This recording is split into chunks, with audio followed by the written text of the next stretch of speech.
My daughter called, "Dad, tomorrow I'm getting married. I just withdrew all the money from your accounts and sold your house. Goodbye, Dad." I listened and was shocked, almost collapsing. But then I just laughed.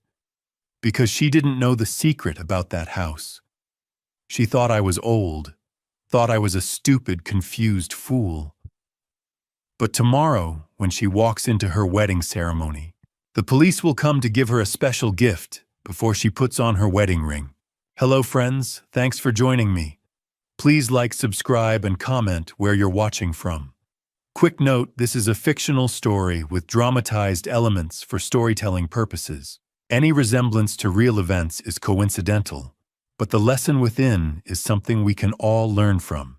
I laughed when I saw the zero. Not a chuckle, not a nervous giggle. A full-on, belly-shaking laugh that echoed off the kitchen walls at 7:30 on a Sunday morning. The kind of laugh that makes your neighbors wonder if you finally lost it. Maybe I had. I sat at the kitchen table in my house on Desert Ridge Boulevard, laptop, open coffee growing cold beside me. The Arizona sun was just starting to climb over the desert hills outside the window, painting the saguaros gold. It should have been a peaceful morning. Retirement had given me plenty of those, but my bank account balance wasn't peaceful. It was a disaster. Checking account $1,732.14. Previous balance $6,800. Savings account $0. Previous balance $220,000. I blinked, rubbed my eyes, closed the laptop, opened it again. Still zero. That's when I laughed. Because what else do you do when your life savings vanishes overnight? When you spent 30 years as a bank manager teaching people how to protect themselves from fraud, and then you wake up one morning to find out you're the victim. You laugh. Or you cry.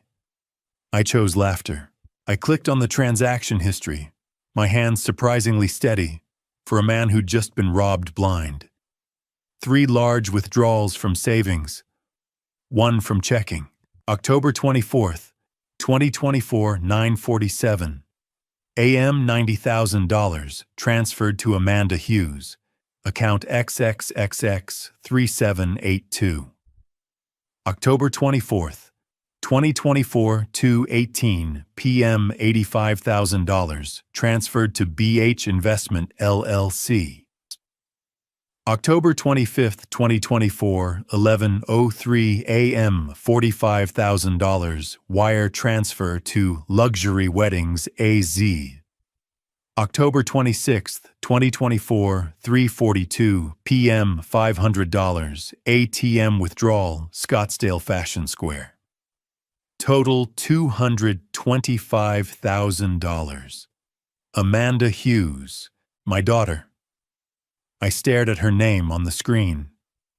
32 years old, marketing coordinator, lives in Scottsdale, drives a leased Honda, calls me twice a month, maybe 3 times if she needs something, and apparently she'd just cleaned me out. The phone rang. I looked at the caller ID. Amanda Hughes. For a second I thought about not answering, about letting it go to voicemail, about pretending I hadn't seen the statements yet, that I was still the clueless old man she must think I am. But I'm not clueless. I'm a banker. Or I was. I picked up. "Dad." Her voice was bright, almost giddy. "I have the best news." I said nothing. "Brandon and I are getting married this Saturday. Can you believe it? We didn't want a long engagement, so we just went for it. And Dad, we bought a house." My grip tightened on the phone. A house. Yes, it's perfect. 3 bedrooms, 2 baths, a pool. You're going to love it. "What's the address?" My voice sounded calm. Too calm. 2943 Canyon View Circle, in Tempe. It's close to everything. We got an amazing deal. 2,943 Canyon View Circle. My rental property. The house I'd owned for 9 years. The house that brought in $3,200 a month. The house that was supposed to fund my retirement, along with the savings account that was now sitting at a big, fat zero. Amanda, I said slowly, that's my house. A pause, then a laugh. Light, unbothered. I know, Dad. That's the best part. I used the power of attorney you signed. Remember you said I could handle your finances if you were ever sick or couldn't manage things yourself. So I sold the house and we used the money for the down payment. Isn't that great? It stays in the family power of attorney. I didn't remember signing a power of attorney. I would remember something like that. I'd spent 3 decades reviewing legal documents. I knew what a POA looked like. I knew what it meant, and I would never ever give my daughter that kind of control. Amanda, I said, my voice low, I never signed a power of attorney. Another pause, this one longer. Yes, you did, Dad, in September. When you were in the hospital with pneumonia. I brought the forms to you. Insurance paperwork, remember, you signed everything. September. The hospital. Fever of 104.3. 3 days in Banner Desert Medical Center, barely able to lift my head off the pillow. And Amanda visiting me, bringing papers, telling me they were routine. I closed my eyes. Amanda, where did the money from my savings account go? What do you mean, the $220,000? Where is it? I already told you. The house, the wedding. Dad, are you feeling okay? You sound confused. Confused. She thought I was confused. Or maybe she wanted me to think that. I'm fine, I said quietly. I'll call you later. Haturiwani, wait, Dad. I hung up. The kitchen was silent except for the hum of the refrigerator. I sat there, phone in hand, staring at the laptop screen. $0 and 0 cents. I thought about Catherine, my wife, the woman who'd sat at this same table 34 years ago, holding a tiny red-faced baby girl in her arms, tears streaming down her face. She's perfect, Catherine had whispered. Warren, she's absolutely perfect. And she was. Amanda was perfect. Smart, funny, stubborn as hell. She looked just like her mother. Catherine passed away 3 years ago. February 14th, 2021. A car accident on I-10 just outside Phoenix. The kind of ordinary tragedy that rips your life apart without warning. Before she went, I'd promised her I'd always protect Amanda, no matter what. Take care of our girl. Catherine had set her hand in mine. I will, I'd promised. But how do you protect someone from themselves? I looked at the laptop screen again, at the zeros, at my daughter's name on the transaction list. And then I laughed. Not because it was funny, but because I didn't know what else to do. My daughter just stole $250,000 from me, I said out loud to the empty kitchen. And I'm sitting here laughing. I looked at the photo of Catherine on the counter. Her smile, her eyes, the way she'd always believed the best in people, even when they didn't deserve it. Catherine, I whispered, if you're watching, I'm sorry. I failed. I closed the laptop. Outside, the desert morning stretched on golden and quiet. And inside I sat alone with nothing but a cold cup of coffee and the sound of my own hollow laughter. 45 minutes later, I was still standing at the kitchen window, staring out at the desert. The saguaros stood silent in the morning light, arms raised like they were asking the same question I was. How did I miss this? I'm not supposed to miss things like this. For 30 years, I was the guy people came to when they had questions about money. Warren Hughes, branch manager at Desert Valley Bank in Gilbert. The man who could spot a forged signature from across a desk. The one who'd saved at least a dozen elderly clients from signing away their life savings to scammers who called themselves financial advisors or helpful family members. I knew every trick in the book. Fake power of attorney documents, emotional manipulation, urgency tactics. Sign this now, Mom, before it's too late. I'd seen it all, and I'd stopped it all until now. Now I was the cautionary tale. I turned away from the window and looked around the kitchen. The house was quiet. Too quiet. It had been that way for 3 years, ever since Catherine passed away. This house, 4,821 Desert Ridge Boulevard, was hers before it was ours. She'd inherited it from her parents, put it in a trust, made sure it would always be protected. Our safety net, she used to call it. A place we could always come home to no matter what. Catherine had been the smart one when it came to legal matters. I handled the numbers. She handled everything else. We were married in 1990, 34 years. She was 24, fresh out of college with a teaching degree and a smile that could light up a room.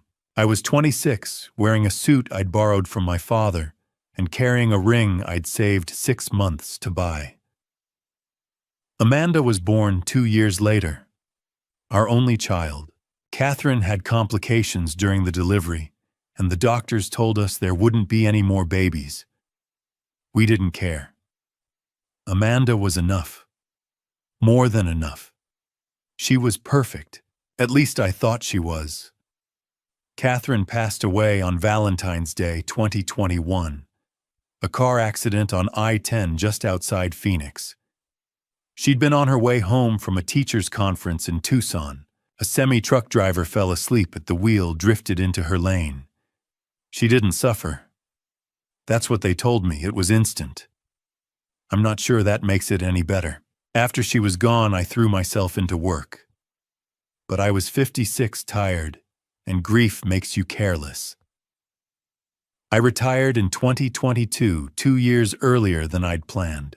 The bank gave me a gold watch and a plaque that said something about dedicated service. I put it in a drawer and haven't looked at it since. I thought retirement would help. Thought I'd have time to process things, to grieve properly, to figure out how to live without the woman who'd been my partner for more than half my life. Instead, I just got lonelier. Amanda called at first. Once a week, maybe twice. But she was busy. Marketing coordinator at some firm in Scottsdale, making $65,000 a year and living in a 1-bedroom apartment that cost $1,650 a month. She had her own life. I didn't want to be the needy father, the one who clung too hard. So I let her drift. I started volunteering at the Phoenix Public Library, teaching financial literacy classes to seniors. Ironic, isn't it? Helping other people avoid the exact thing I was about to fall into. But it gave me something to do. Kept my mind sharp. Or so I thought. The rental property, 2,943 Canyon View Circle in Tempe, was supposed to be my backup plan. I'd bought it in 2015, right before the market took off. Paid $340,000 for it. Now it was worth over $500,000 easy. David and Lisa Robinson had been renting it since 2021.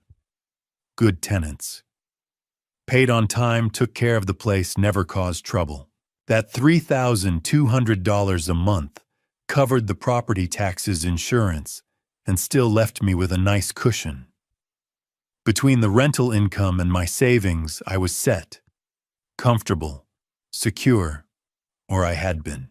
I walked back to the table and opened the laptop again. The screen was still showing my account balances. $1,732.14 in checking. $0 in savings.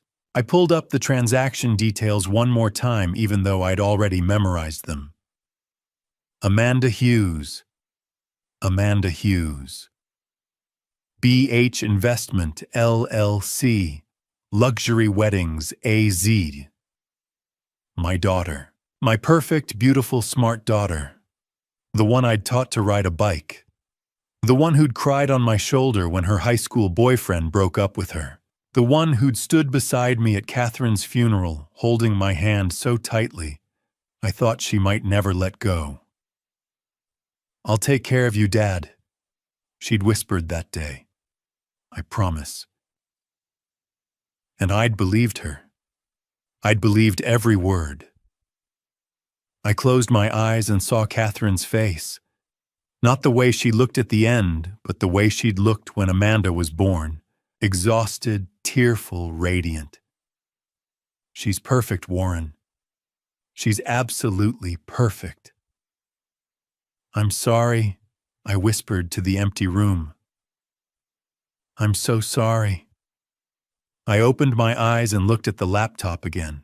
I'd spent 3 decades teaching people how to avoid this, how to protect themselves, how to recognize the warning signs. And I'd missed every single one, because the person stealing from me was my daughter, and I'd loved her too much to see it coming. I picked up my phone and typed into the search bar Elder Financial Abuse Attorney, Phoenix, Arizona. The first result was James Maxwell Law Firm, 5-star reviews. Specializes in elder abuse, fraud, estate disputes. I stared at the phone number for a long moment. This was it. The point of no return.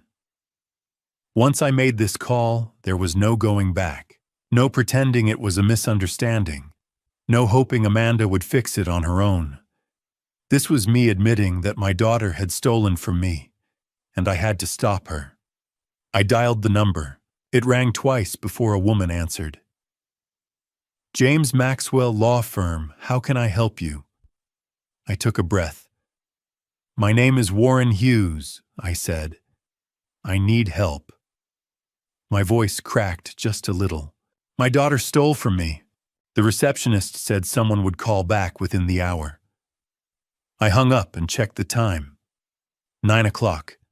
I was supposed to teach at the library at noon. I wasn't going. I sat at the kitchen table, phone in hand. The house was too quiet. It had been that way for 3 years, but today the silence felt heavier. Without thinking, I opened my Photos app and scrolled. Catherine at the Grand Canyon. Amanda's college graduation. A desert sunset. And then I stopped. A picture from the summer of 1999. Amanda, 8 years old, sitting at this table with crayons scattered everywhere. She was holding up a drawing, grinning with a gap-toothed smile.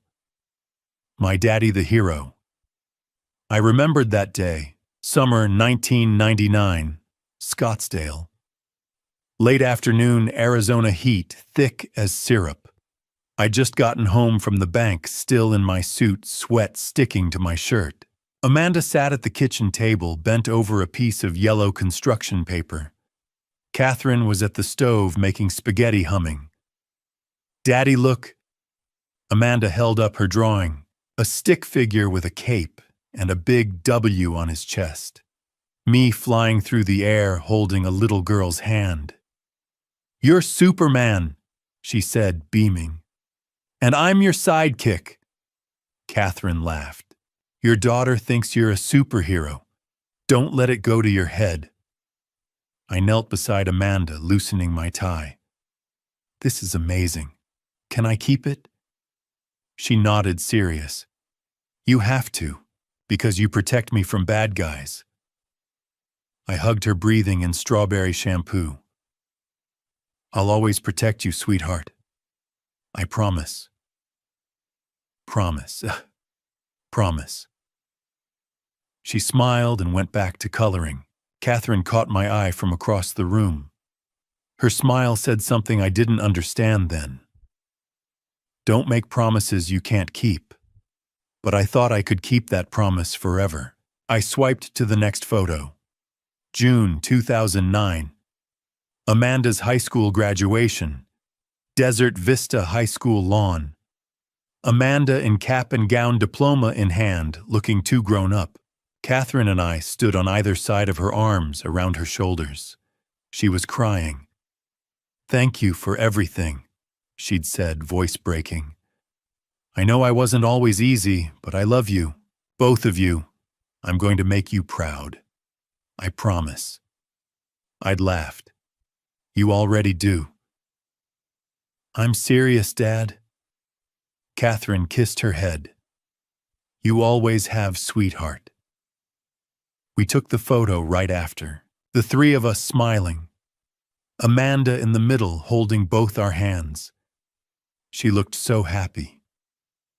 I wondered when that changed. I swiped again, and my chest tightened. February 14th, 2021. Phoenix. This wasn't a photo. It was a memory. Banner Desert Medical Center. ICU, fluorescent lights. Machines beeping. The smell of disinfectant. Catherine was on the bed, eyes closed, peaceful, but she wasn't sleeping. The doctors had already told me. The accident on I-10 had been too severe. She'd already passed, but the machines were still running until I could say goodbye. Amanda stood beside me, gripping my arm. 29 years old, but looking like a child. Small. Scared. "Dad, I'm so sorry. It's not your fault. I should have been here more. Called more. I should have..." "Amanda." I turned to her. She was sobbing. "It's not your fault." She threw her arms around me, and we stood there in that cold room while the machines beeped their indifferent rhythm. "I'm going to take care of you," she whispered. Just like you took care of Mom and me. I'll be there for you, Dad. I swear." I held her tighter, because I believed her. I closed the photo app. 3 memories. 3 promises. You protect me from bad guys. I'm going to make you proud. I'll take care of you, Dad. I stared at my phone, vision blurring. What happened to that little girl who thought I was Superman? The one who cried at graduation and promised to make me proud? The one who held me in the hospital and swore she'd take care of me? When did she become someone who could steal everything I had? I'd kept that drawing. For years it hung in my office at the bank. Customers would ask about it, and I'd say, "That's my daughter. She thinks I'm Superman." And I'd feel proud. After Catherine passed, I framed it and put it on my dresser next to a photo from Amanda's graduation. "You're my hero." I wasn't anybody's hero anymore. Just a 58-year-old man robbed by the person he loved most. I sat there staring at the photo on my screen. Amanda at 8, holding up her drawing, grinning. My daddy the hero. I closed my eyes. "I'm sorry, sweetheart," I whispered to the empty kitchen. "I'm so sorry." I didn't know who I was apologizing to. Amanda, Catherine, myself. Maybe all 3. The phone rang. I looked down. James Maxwell Law Firm. "Mr. Hughes, this is James Maxwell. Can you come to my office today at 2 o'clock? I looked at the clock. 9:15. "I'll be there," I said. I sat at the kitchen table for a moment, phone in my hand. 2 o'clock, James Maxwell's office. I had almost 5 hours. I looked at my calendar. Sunday morning. I was supposed to volunteer at the Phoenix Public Library, financial literacy class. I'd been teaching it every other Sunday for 2 years now. Today's topic, how to spot elder financial abuse. The irony would have been funny if it wasn't so painful. I grabbed my keys and headed out the door. By 10 o'clock, I was pulling into the library parking lot. The building was quiet on Sunday mornings, just a handful of people browsing the shelves, a few kids in the children's section. I made my way to the community room and started setting up. Laptop, projector, handouts stacked on the table by the door. Slide 1, elder financial abuse. Warning signs. I stared at the screen and felt something twist in my chest. The seniors would start arriving at 11:30. I had an hour and a half to pull myself together. I sat down in one of the empty chairs and closed my eyes. But all I could see was Amanda, 2021, the year Catherine passed away. For the first few months, Amanda had been there. She called 2-3 times a week, stopped by the house on weekends, helped me sort through Catherine's things, clothes, books, the little ceramic birds she'd collected over the years. "You don't have to do this alone, Dad," Amanda had said, sitting on the living room floor surrounded by cardboard boxes. "I'm here." And she was. For a while. 2022. The year I retired. The calls started tapering off. Once a week, maybe. Amanda was busy marketing coordinator at some firm in Scottsdale, pulling in $65,000 a year, but always stressed about rent car payments, credit cards. "I'm sorry I haven't called more, Dad. Work's just been insane." "I understand, sweetheart. You've got your own life." I meant it. I didn't want to be the clingy father, the one who made his daughter feel guilty for living her own life. So I didn't push. I just waited for the phone to ring. 2023, the year she moved away. In March, Amanda signed a lease on a place in Scottsdale. $1,650 a month for a one-bedroom. 15 miles from my house, but it might as well have been across the country. "It's closer to work, Dad, and the neighborhood's really nice." "That's great, honey. I'm happy for you." The calls dropped to once or twice a month. Sometimes she'd pick up when I called. Most times she wouldn't. "Can't talk right now. At work." "I'll call you back." She never did. The house got quieter. I started eating dinner in front of the TV, frozen meals, canned soup. I'd sit on the couch with Catherine's photo on the mantel across from me, and I'd talk to her.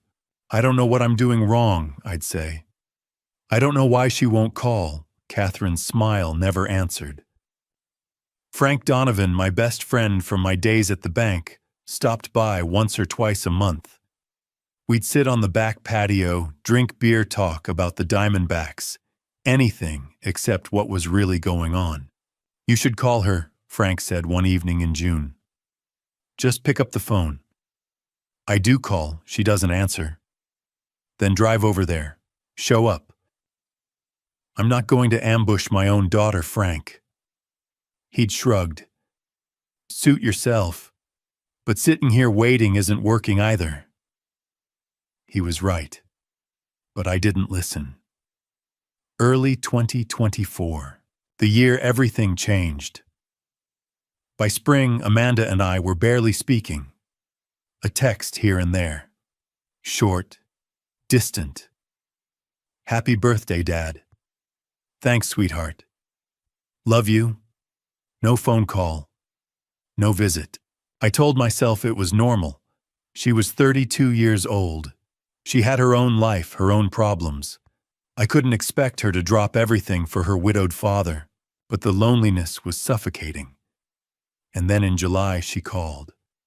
Out of the blue. First time in weeks. "Hey, Dad, quick question. How much is your rental property worth?" "The one in Tempe." I'd been so happy to hear her voice that I didn't even hesitate. "About $578,000, I think. Maybe a little more. Why do you ask?" Oh, just curious. Brandon and I were talking about real estate investments. Brandon, my boyfriend. I'll tell you about him later. I have to run. Love you. And she hung up. I should have asked more questions.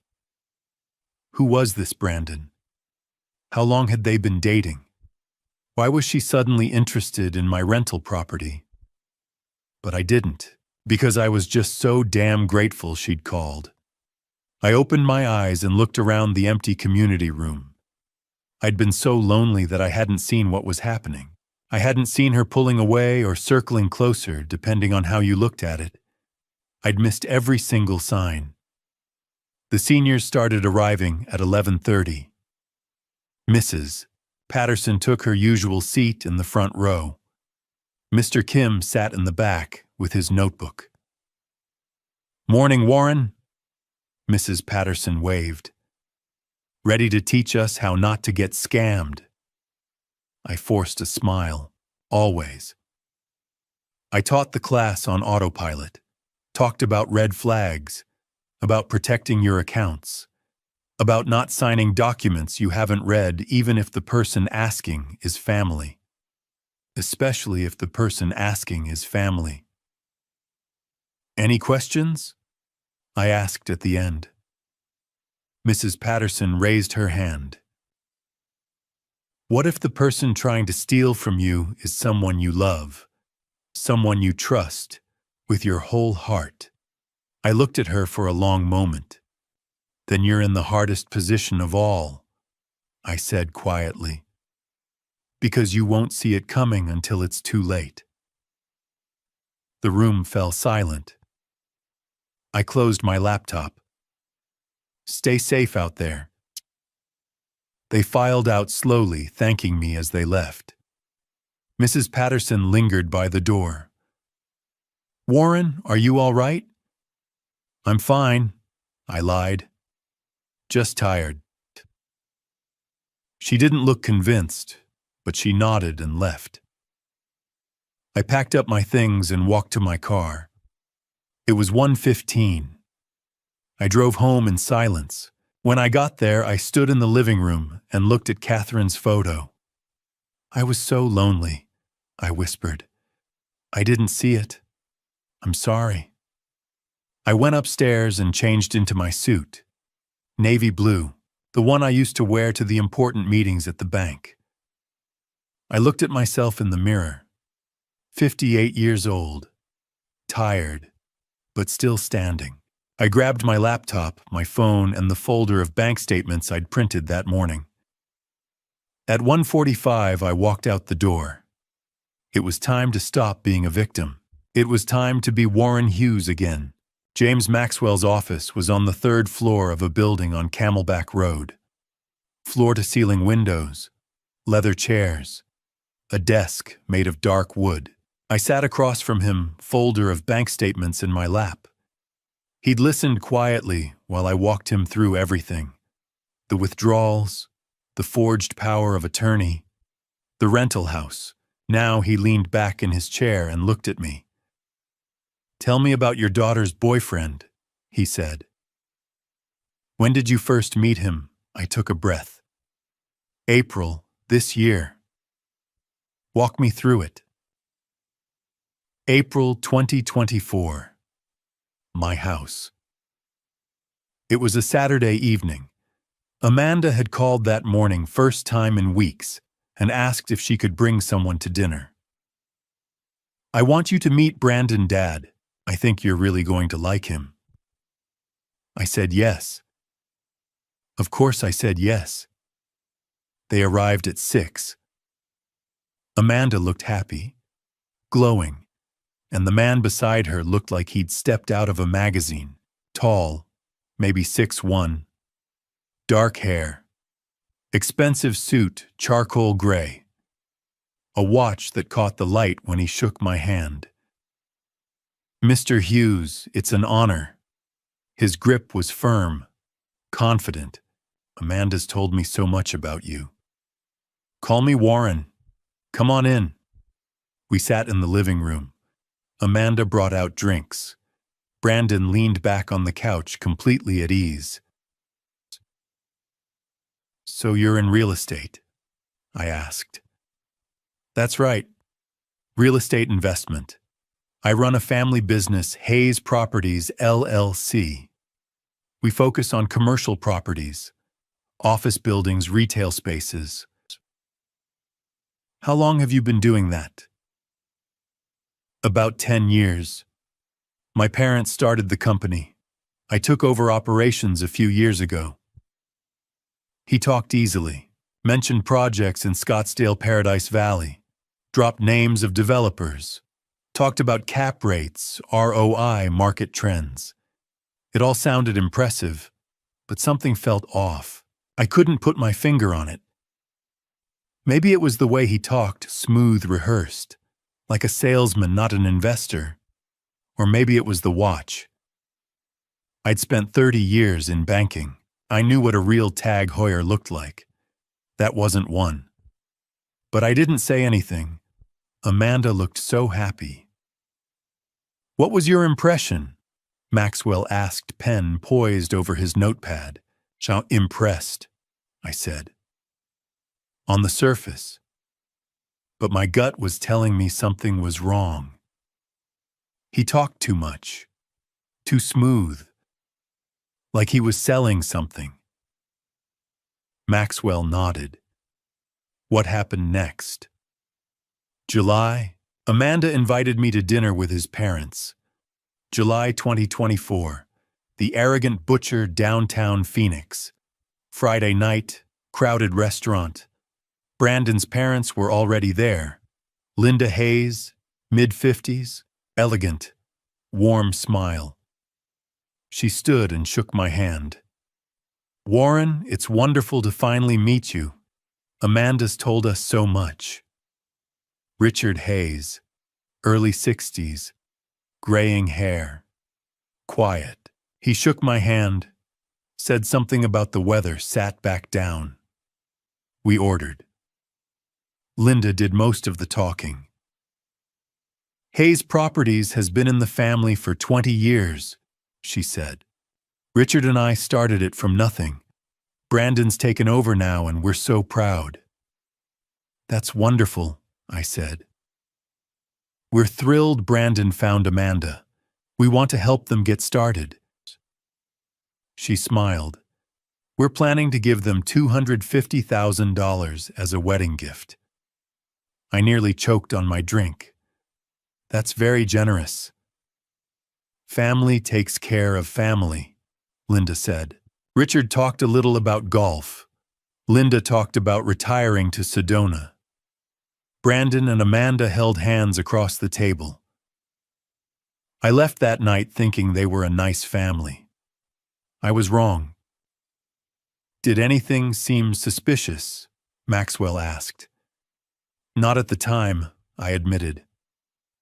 "They seemed legitimate, successful, generous. And the engagement. August. Amanda called, said he'd proposed." I remembered that call, her voice breathless. "Dad, he proposed we're getting married." "That's wonderful, sweetheart. I'm so happy for you." I was, but a small part of me was worried. They'd only known each other 4 months, I told Maxwell. I thought it was fast, but I didn't want to be the father who disapproved. I didn't want to push her away. So I said nothing. I smiled. I told her I was happy. Maxwell set down his pen and looked at me.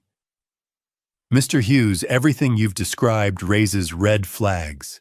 The fast relationship, the expensive lifestyle, the parents offering $250,000. He paused. "I think we need to dig deeper." "How?" "I'm going to hire a private investigator. Best one in Phoenix. Michael Brooks. He'll run a full background check on Brandon Hayes' financial records, criminal history, business registrations, everything."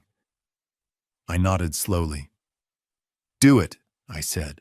Maxwell was writing something in his notepad. He looked up. Walk me through the financial transactions, he said. When did you first give Amanda money? I closed my eyes, trying to remember. June.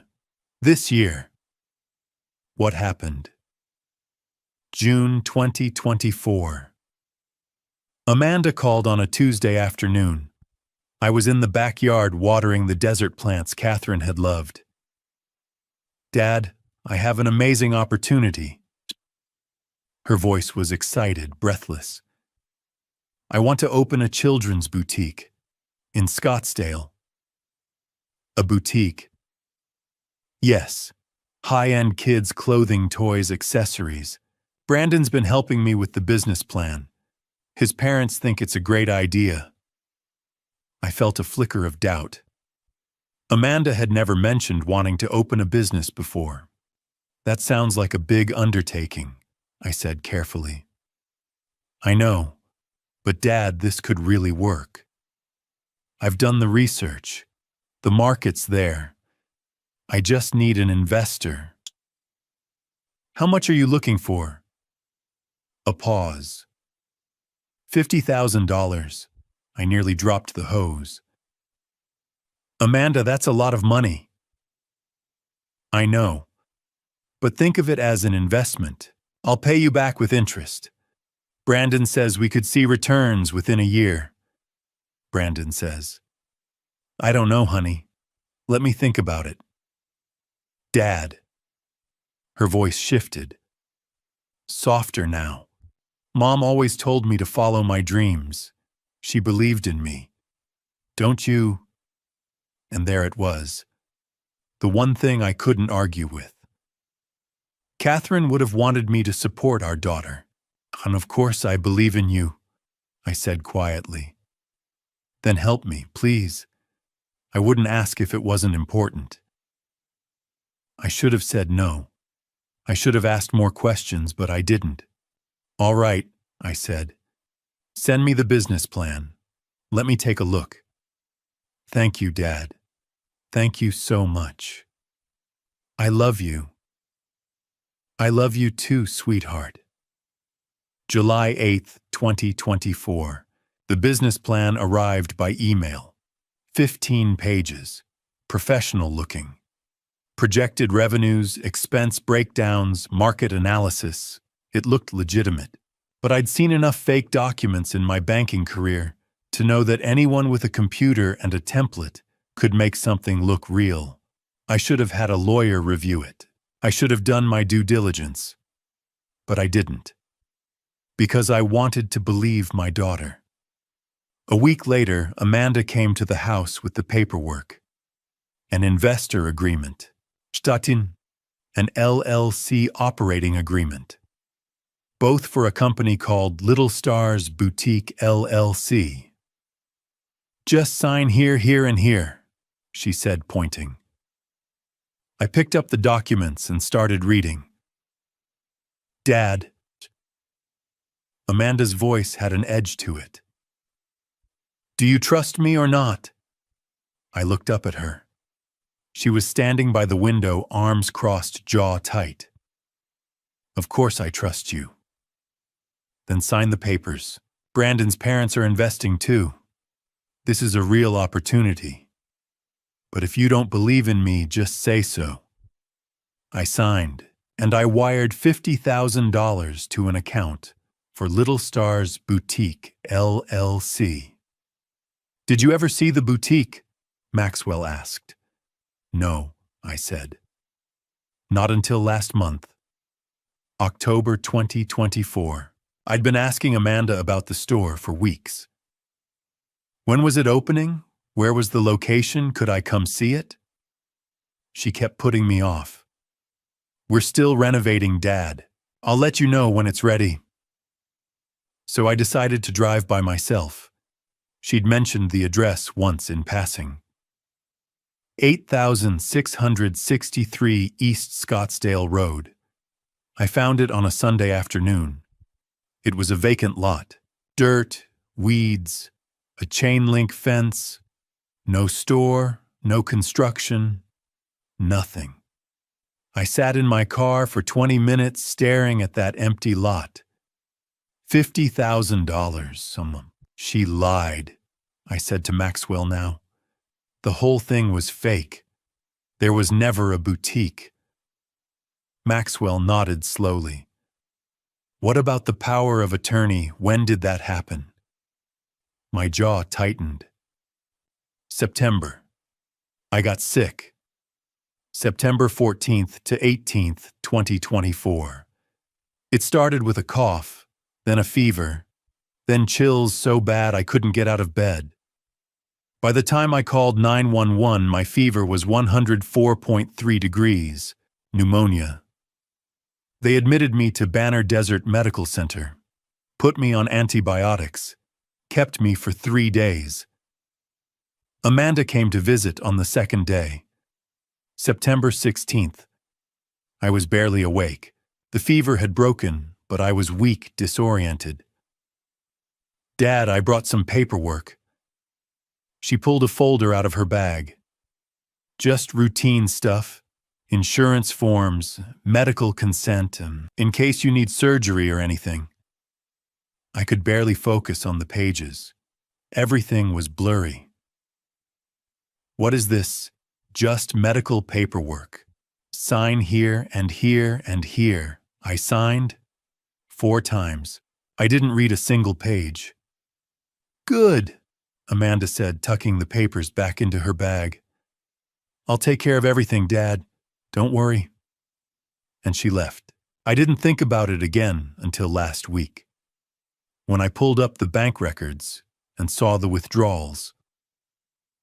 It wasn't medical paperwork, I told Maxwell. It was a power of attorney, financial, real estate, bank authorization, everything. And the notary. Margaret Phillips, that's the name on the documents. But I looked her up. Her notary license expired on August 30th, and according to her daughter, she was in Sacramento visiting family on September 16th. She was never at that hospital. Maxwell was writing rapidly now. So the notary signature was forged. Yes. And you had no idea what you were signing. No, I was barely conscious. I trusted her. The room was quiet for a moment. Maxwell set down his pen and looked at me. Mr. Hughes, your daughter scammed you twice. The fake business investment and the fraudulent power of attorney. That's $50,000 in direct theft, plus the $225,000 she took using the POA, and the attempted sale of your rental property for $578,000. I felt sick. I was a fool, I said quietly. No. Maxwell's voice was firm. You were a father who loved his daughter. There's a difference. I didn't respond, because I wasn't sure he was right. We'll freeze the sale of the rental house, Maxwell continued. And we'll file fraud charges, criminal charges, against both Amanda and Brandon. Both of them. Yes. This was clearly coordinated. He's involved. Trust me. I nodded slowly. What happens next? I'll contact the title company, Secure Title LLC. I'll also file a report with the Gilbert Police Department, Fraud Division, and Michael Brooks will have his preliminary report in 48 hours. All right. Maxwell stood and extended his hand. Go home, Mr. Hughes. Try to rest. I'll call you as soon as I have updates. I walked out of Maxwell's office at 3:30. The Phoenix heat hit me the moment I stepped outside. I got in my car, started the engine, and sat there for a moment, hands on the wheel. September. That was the month everything fell apart. I pulled out of the parking lot and headed south toward home, and all I could think about was how I'd missed it. September the 8th, 2024, a Sunday evening. a month and a half ago. Amanda had called that afternoon. "Dad, do you want to have dinner with me and Brandon, just the three of us?" I'd said yes immediately. We met at True Food Kitchen in Scottsdale Quarter. They were already there when I arrived, sitting at a corner table holding hands. Amanda looked happy. Brandon looked relaxed, confident. We ordered, made small talk. Brandon mentioned wedding plans. "We're thinking small," he said. "Close family. Maybe 50 people. October 28th. "That's soon," I said. Amanda smiled. "When you know, you know." Then Brandon leaned back casual like it was nothing. "Amanda mentioned you have a rental property in Tempe." "Yeah, 2,943 Canyon View Circle." "What's it worth?" "Around $578,000. He nodded. "Good investment. We're thinking about getting into real estate ourselves." I didn't think anything of it. I should have. September 14th, 2024. It started Friday morning. A cough, then a fever. By Sunday, I couldn't get out of bed. My fever hit 104 degrees. I called 911. They took me to Banner Desert Medical Center. Pneumonia. Severe. 4 antibiotics. They said I'd be there a few days. I don't remember much from the first 2 days. Just fever. Machines beeping. Nurses checking vitals. Amanda didn't visit. Didn't call. September 16th, 2024. She showed up Monday afternoon. I was in bed half asleep, barely able to keep my eyes open. The fever had broken that morning, but I was still weak. Foggy. "Dad." I opened my eyes. Amanda was standing beside the bed holding a folder. "Hey, sweetheart," I mumbled. "You came." "Of course." She sat down. "How are you feeling?" "Tired, but better." "Good." She opened the folder. "I brought some paperwork. Just routine stuff. Insurance forms, medical consent, in case you need surgery." I blinked at the papers. The words blurred. "What is this?" "Hospital paperwork. You know how it is. They need signatures for everything." She pulled out a pen. "Sign here, and here, and here, and here." 4 documents. I couldn't focus long enough to read them. "Amanda, I can barely—" "It's okay, Dad. I already read them. Just consent forms. Nothing important." I signed. 4 times. I didn't read a single word. September 22nd, 2024. I came home from the hospital on the 20th. Still weak. Still exhausted. Sunday morning, I got an email from Amanda. Subject: insurance documents. "Please keep for records attachment 4 PDFs." I opened my laptop. Saw the email, saw the attachments, and I deleted it. I was too tired to care. I figured if it was important, she'd tell me. I never opened those files. October 27th, 2024. Now. I pulled into my driveway at 4 o'clock. The house was quiet. The way it always was. I sat in the car, staring at the front door. She'd planned it. The dinner on September 8th, where Brandon asked about the rental property. The hospital visit on September 16th, when I was too weak to think. The email on the 22nd, when I was too tired to care. She'd waited until I was at my weakest. Then she'd struck. The hospital visit wasn't about checking on me. It was about getting my signature. I got out of the car and walked inside. The living room was dim. I hadn't opened the curtains in days. I walked to the mantel and stopped. Catherine's photo sat in its silver frame. Our anniversary 5 years before she passed. She was smiling, radiant. I picked it up. "You always said Amanda was smart," I whispered. "You were so proud. Straight A's, full scholarship. You'd tell people she could do anything she set her mind to." My throat tightened. "I just wish you'd warned me," I said quietly, "that she'd use it against me." I was still holding Catherine's photo when the phone rang. I set the frame back on the mantel and looked at my phone. Unknown number. I almost didn't answer, but something made me pick up. "Hello." "Warren." A woman's voice, familiar, but I couldn't place it. "Yes. It's Rebecca Thompson, from Desert Valley. My old bank, the branch where I'd worked for 25 years.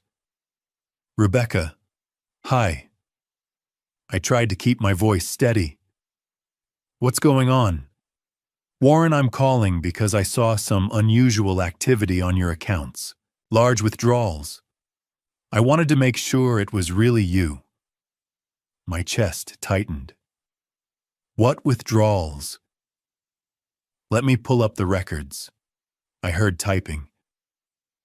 "Okay, here we go." I sat down on the couch, phone pressed to my ear. October 24th, 9:47 in the morning. $90,000 transferred from your savings account to an account under the name Amanda Hughes. Account number ending in 3782. I closed my eyes. October 24th, 2:18 in the afternoon. $85,000 from savings transferred to an account listed as BH Investment LLC. BH, Brandon Hayes. October 25th, 11:03 a.m. $45,000 wire transfer to a company called Luxury Weddings AZ. The wedding.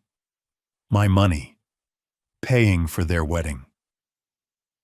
And October 26th, 3:42 in the afternoon, $500 cash withdrawal from an ATM at Scottsdale Fashion Square.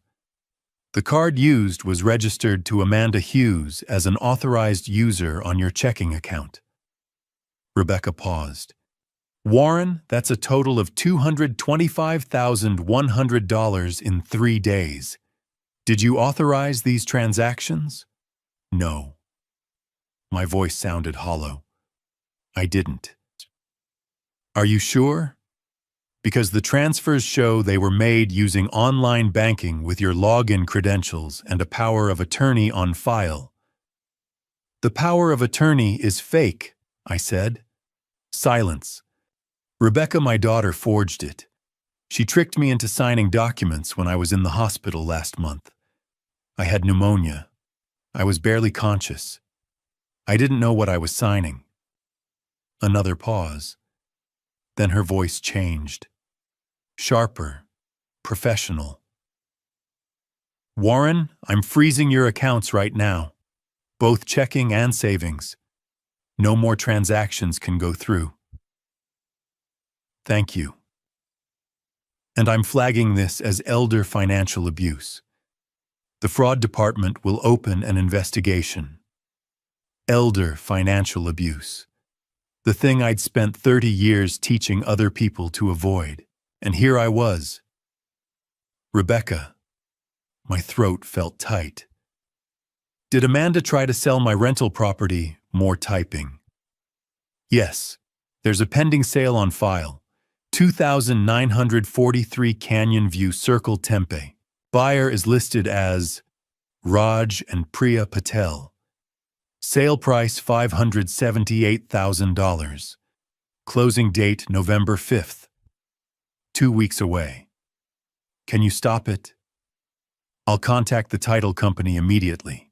"Who's handling the sale?" "Secure Title LLC. The CEO is Charles Bennett." I know Charles. I'll call him right now. We'll freeze the escrow. Thank you, Rebecca. My voice broke. I should have seen this coming. Warren. Her voice softened. You're not the first person this has happened to, and you won't be the last. Family members are the hardest to spot because we trust them. I was a banker for 30 years. I should have known better. You were a father who loved his daughter. That's not the same thing. I didn't respond. Warren, listen to me. You did the right thing by reporting this. A lot of people don't. They're too ashamed or they're too afraid of what it'll do to the family. But you're fighting back. That takes courage. I nodded, even though she couldn't see me. I'll call you as soon as I've spoken to Charles, Rebecca said. In the meantime, change your online banking password. And don't give Amanda any more access to anything. I won't. I'm sorry this happened to you, Warren. I really am. Thank you, Rebecca. I hung up. The house was silent again. I stared at my phone. $225, 100. Gone. In 72 hours. October 24th. October 25th. October 26th. 3 days. She'd taken everything, my savings, my rental income, even my checking account, and she'd done it in the span of a weekend. Right before the wedding. I stood up and walked to the window. The sun was starting to set, casting long shadows across the desert. Tomorrow was October 28th, Amanda's wedding day. She was going to walk down the aisle in a dress paid for with my money. She was going to say her vows in a venue paid for with my money. She was going to celebrate with champagne and cake and flowers, all paid for with my money. My money. The money I'd saved for 30 years. The money I'd planned to leave to her one day when I was gone. And she couldn't wait. She took it now. While I was still alive, while I was weak and sick and trusting. I thought about her standing in that hospital room, holding those papers, telling me they were just routine insurance forms. I thought about her smiling at me. It's okay, Dad. I already read them. Just sign. And I'd signed. Because I loved her. Because I trusted her. Because I was her father. And that's what fathers do. I looked at my reflection in the window. 58 years old. Gray hair, tired eyes. A man who'd spent 3 decades protecting other people's money and couldn't protect his own. But I wasn't done yet. Tomorrow, Amanda would walk down that aisle. Tomorrow, she'd marry Brandon Hayes with my stolen money. But not for long, because I was going to stop her. I turned away from the window and picked up my phone. James Maxwell had given me his cell number. I dialed. He answered on the second ring. Mr. Hughes. It's done, I said. The bank froze the accounts. They're flagging it as elder abuse, and they're contacting the title company to stop the house sale. Good. That's exactly what we needed. What happens next? Tomorrow morning, I'll file a police report with the Gilbert Police Department. Detective Daniel Carter handles fraud cases. He'll want to interview you. All right. Mr. Hughes. Maxwell's voice was calm, steady. You're doing the right thing. I wasn't sure I believed him, but I nodded anyway. I'll call you tomorrow, I said, and hung up. I stood in the middle of the living room, phone in hand, staring at nothing. $225, 100. Gone in 3 days. And tomorrow she was getting married with my money. Not if I could stop her. At 5 o'clock I called Frank. I need your help, I said. He was at my house 20 minutes later. Frank Donovan had been my closest friend for 30 years. We'd worked together at Desert Valley Bank, him in commercial lending me in branch management. We'd retired around the same time. He understood numbers. He understood fraud. And right now, I needed someone who understood both. He walked into the kitchen and found me sitting at the table, laptop, open notepad covered in scribbles. "Warren?" He pulled out a chair and sat down. "What's going on?" I told him everything. The fake investment, the forged power of attorney, the hospital, the withdrawals, the rental house, the wedding tomorrow. He didn't interrupt, just listened, his face getting darker with every sentence. When I finished, he leaned back and shook his head. "Jesus, Warren. I know. Amanda did this. You're Amanda." "Yes. And this Brandon guy is behind it." "I think so, but I need proof." Frank was quiet for a moment, staring at the notepad. "Well, what are you going to do?" I looked at him. "I'm going to stop her." "Warren. She's a criminal, Frank. She thinks I'm old. She thinks I'm weak. She thinks she can steal from me and I'll just sit here and take it. She's your daughter." "I know." My voice was hard. "But that doesn't change what she did." Frank nodded slowly. "All right, what's the plan?" I turned the notepad toward him.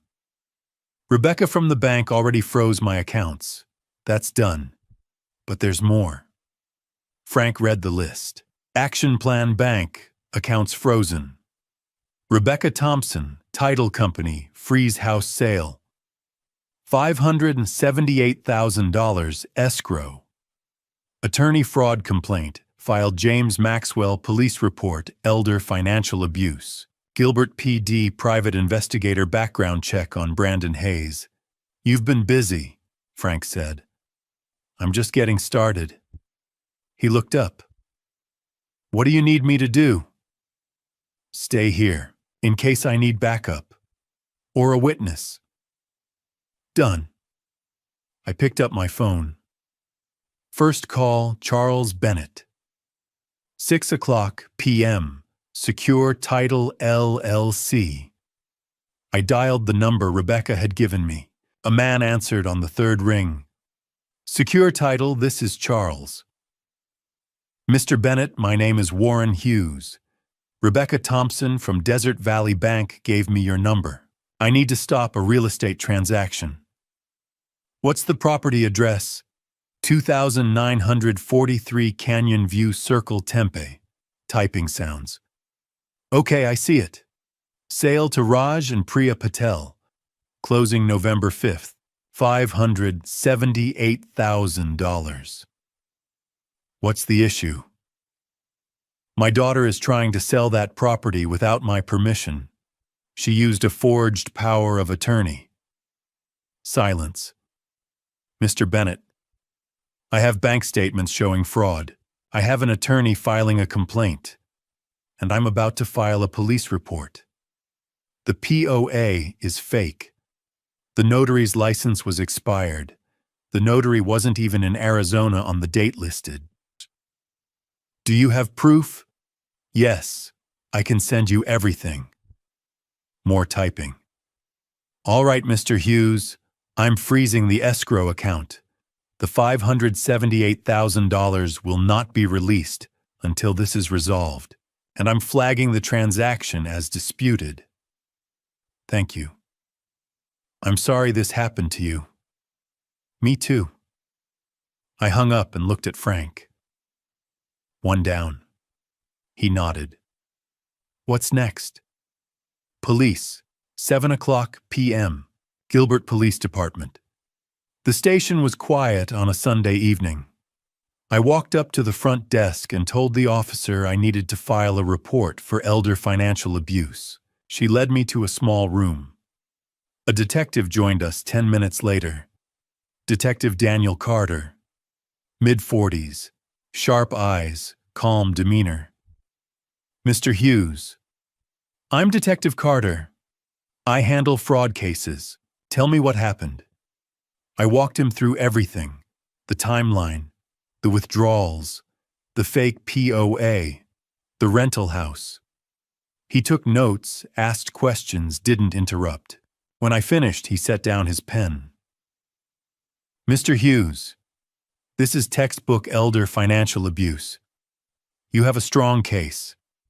Do you have documentation? I pulled out the folder, bank statements, emails, copies of the forged POA documents. He reviewed them carefully. This is good. Very thorough. He looked up. I'm opening an investigation. We'll need to interview your daughter and her fiancé, but I have to tell you this could take time. Fraud cases move slowly. How long? Weeks, maybe months. The wedding is tomorrow. He nodded. I understand.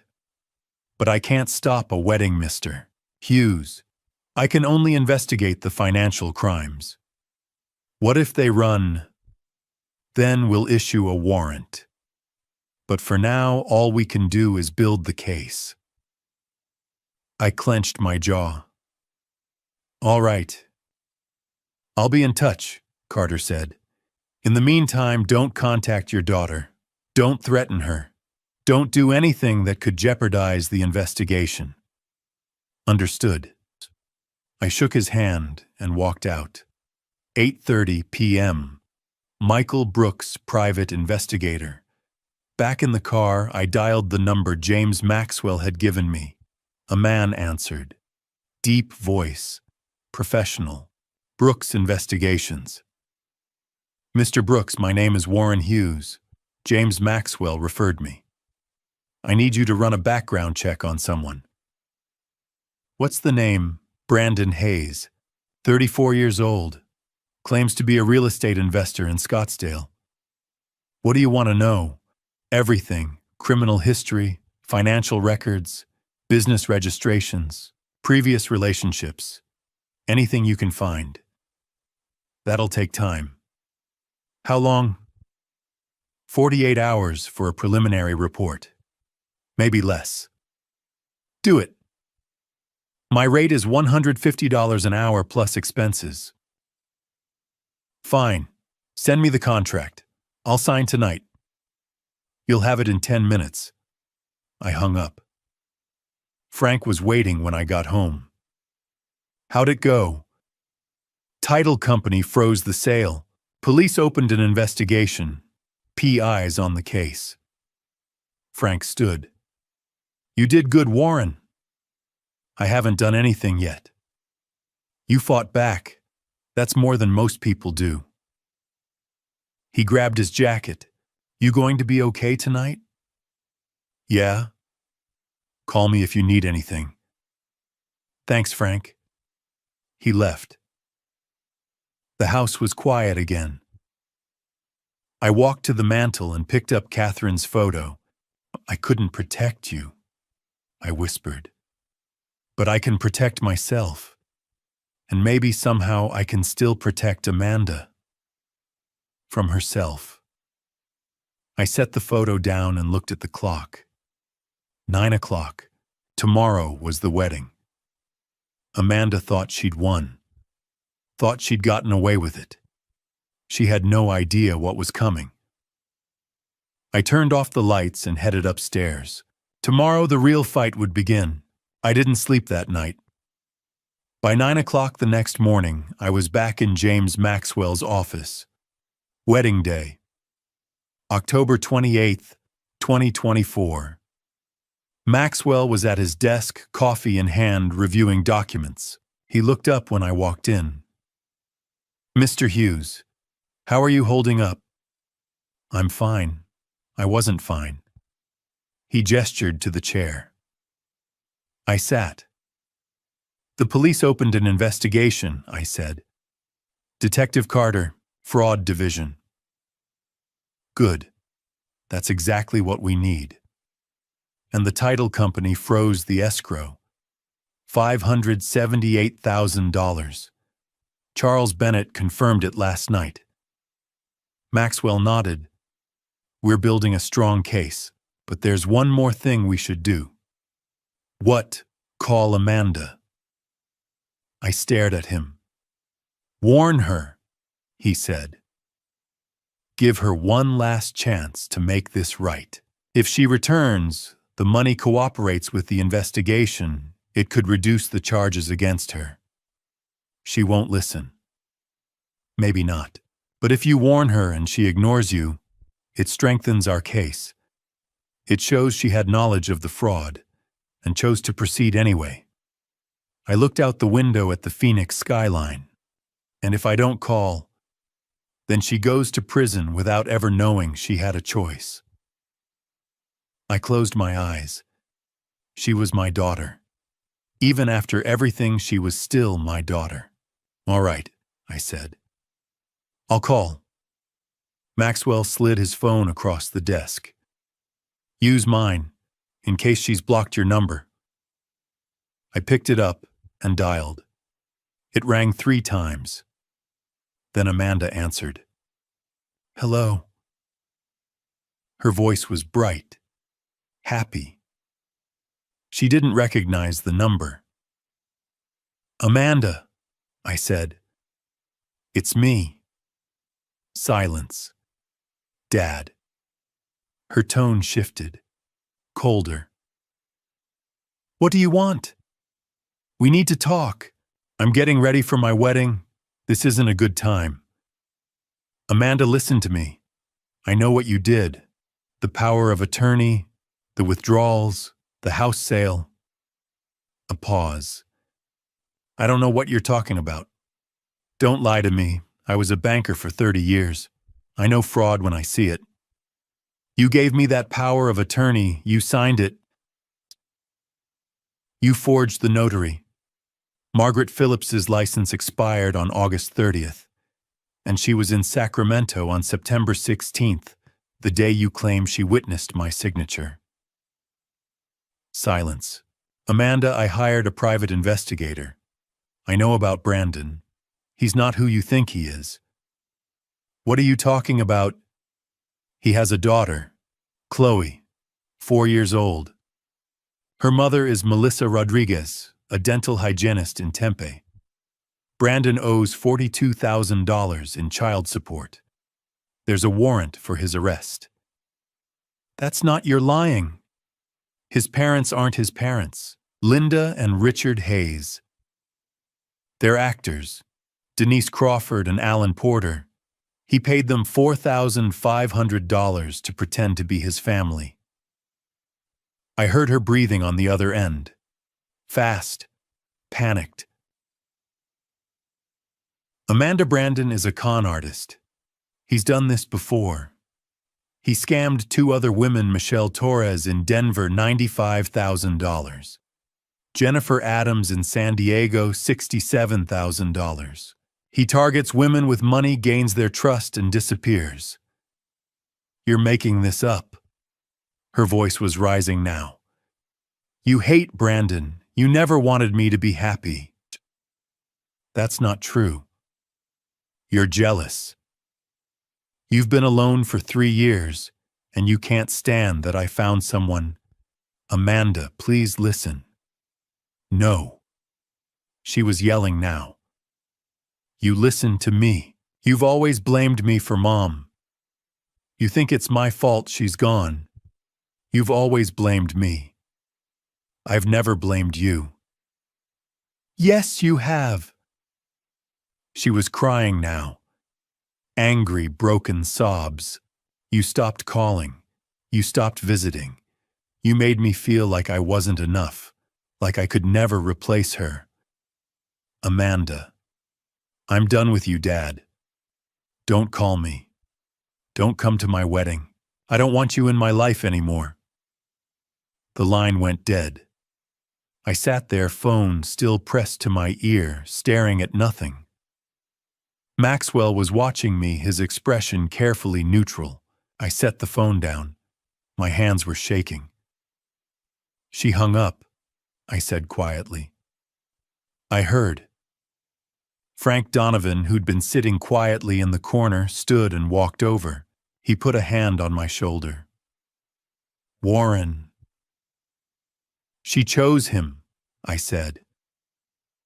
My voice sounded hollow. She chose a con artist over her own father. She's scared, Frank said, and he's manipulated her. That's what con artists do. Then I'll have to save her, I said, even if she hates me for it. Maxwell opened a drawer and pulled out a folder. He slid it across the desk. The PI report came in this morning, faster than expected. I looked at the folder. Brandon Hayes, full background investigation. Michael Brooks, private investigator. October 28th, 2024. I opened it. The first page was a summary. Subject, Brandon Michael Hayes. DOB, March 15th, 1990. Age 34, current residence, Optima Kierland Apartments. Scottsdale, AZ, lease $2. $400 per month, employment, unemployed claims. Real estate investor, criminal record, 2021 Denver, Colorado fraud. Victim Michelle Torres. Amount $95,000. Charges filed, suspect fled jurisdiction. 2022 San Diego CA fraud. Victim Jennifer Adams. Amount $67,000. Charges filed, suspect fled jurisdiction. Outstanding warrants, Maricopa County AZ, failure to pay child support. Amount owed $42,000. Issued June 2023. Known aliases, none assets. None identified, debts, credit cards, $78,000, 5 accounts, all maxed. Car lease, BMW 5, Series $850 per month, 2 months overdue. Child support, $42,000, arrears $1. $200 per month current. I flipped to the next page. Family background. Linda Hayes and Richard Hayes are not Brandon Hayes' biological parents. Real identities. Denise Crawford, 57, actress/waitress, Tempe, Arizona. Alan Porter, 61, retired car salesman, Mesa, Arizona, hired via online ad July 2024. Payment $2,500, Denise $2,000, Alan. Contract. Attend 2 dinners, pose as parents. PI interviewed both. Both confirmed arrangement. Provided contracts, text messages, payment receipts. I looked up at Maxwell. He's done this before. Yes. And Amanda has no idea. Not yet. I closed the folder. What happens now? Now. Maxwell leaned forward. Now we wait. The wedding will happen. Brandon will think he's gotten away with it. And then when they least expect it, we move. How long? A few days. Maybe a week. Detective Carter needs time to gather evidence, interview witnesses. But when we move fast. I stood. I should go. Mr. Hughes. Maxwell's voice stopped me at the door. You did the right thing. Calling her. Warning her. She may not see it now, but one day she will. I didn't respond. Because I wasn't sure he was right.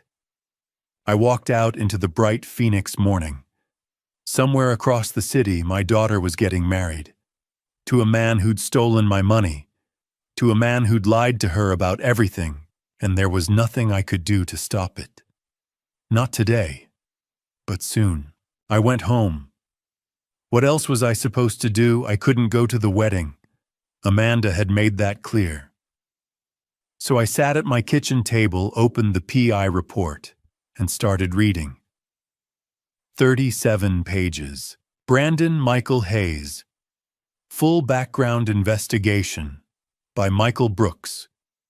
Private investigator. October 28th, 2024. Page 1 Summary. I'd already read this part in Maxwell's office. Brandon Hayes, 34 years old, unemployed, criminal record, outstanding warrants. But the details were in the rest of the report. Page 3. Criminal history, 2021. Denver, Colorado. Victim Michelle Torres. 29 marketing manager, amount stolen $95,000 method. Brandon claimed his family owned a restaurant and needed capital to expand. Michelle took out a personal loan to invest. 2 weeks later, Brandon vanished, changed his phone number, deleted all social media accounts, left the state. Police report filed, no arrest made. Brandon fled to California. 2022.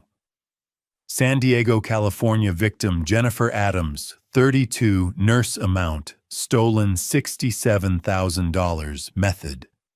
Brandon claimed his mother needed emergency surgery and he didn't have insurance. Jennifer gave him her savings. He disappeared the next day. Police report filed, classified as a civil matter by local PD. No arrest made. Brandon fled to Arizona. I set the report down and stared at the wall. He'd done this before, twice, and he was doing it again. To my daughter. Page 8. Financial profile. Current debts. Credit cards. $78,000 across 5 accounts, all maxed out. Car lease BMW.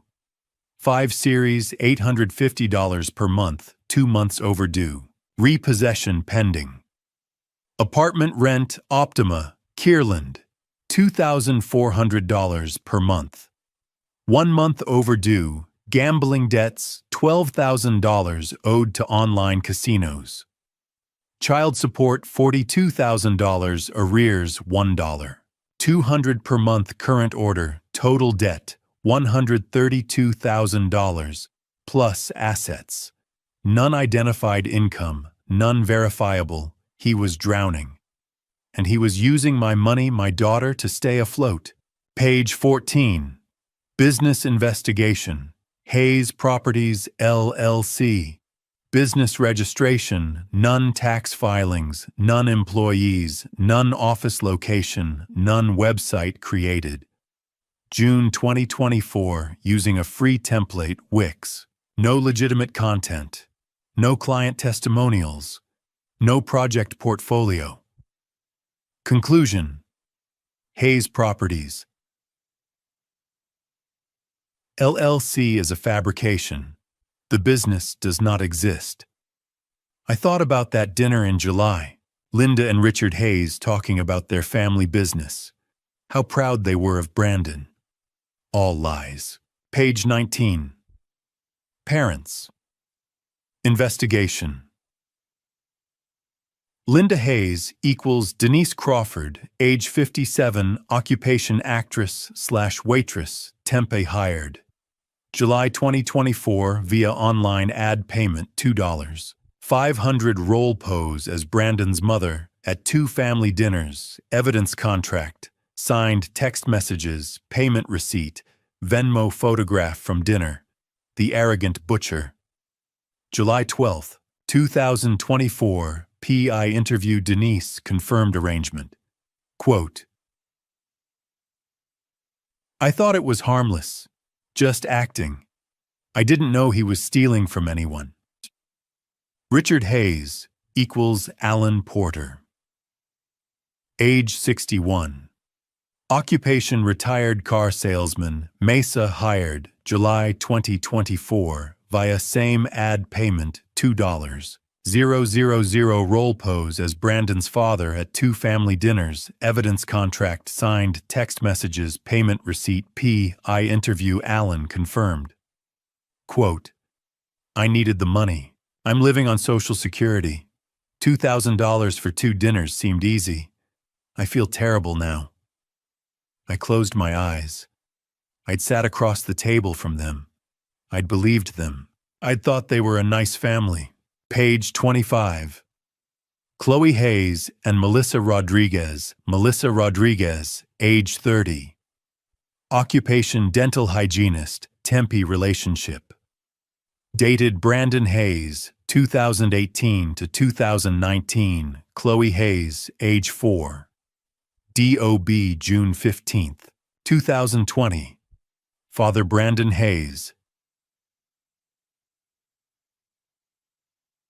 N.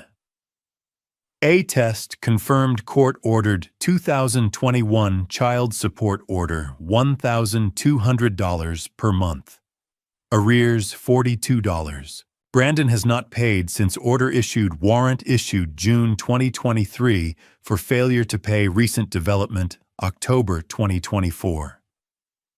Brandon wired $15,000 to Melissa Rodriguez on October 24, 2024. First payment in 3 years. Source of funds. Unknown presumed stolen from Warren Hughes. I spoke with Melissa. Quote, he said he came into some money. I thought maybe he'd finally gotten a job. I had no idea it was stolen. Analysis: Brandon likely paid partial child support to clear the warrant and avoid arrest before obtaining a marriage license. I felt sick. He'd used my money, my daughter's theft, to pay off his debt to another woman, so he could marry Amanda without getting arrested. My phone rang. Detective Daniel Carter. Mr. Hughes, I wanted to update you. We have enough evidence for an arrest warrant. Multiple counts: fraud, identity theft, forgery, elder financial abuse. When? That's why I'm calling. I need you to let the wedding happen. I stood up. What? If we move now, if we arrest Brandon before the ceremony, Amanda might panic. She might destroy evidence, delete emails, erase bank records, claim she was coerced. She was coerced. Maybe. But we need her cooperation. And the best way to get that is to let her see what kind of man she married. Let her realize on her own that she made a mistake. How long do I have to wait? A few days, maybe a week. Let them go on their honeymoon. Let Brandon think he got away with it. Then we arrest him. And Amanda, she'll be questioned. If she cooperates, the DA might offer a plea deal, reduced charges, probation instead of prison. And if she doesn't, then she goes down with him. I hung up. It was 1 o'clock.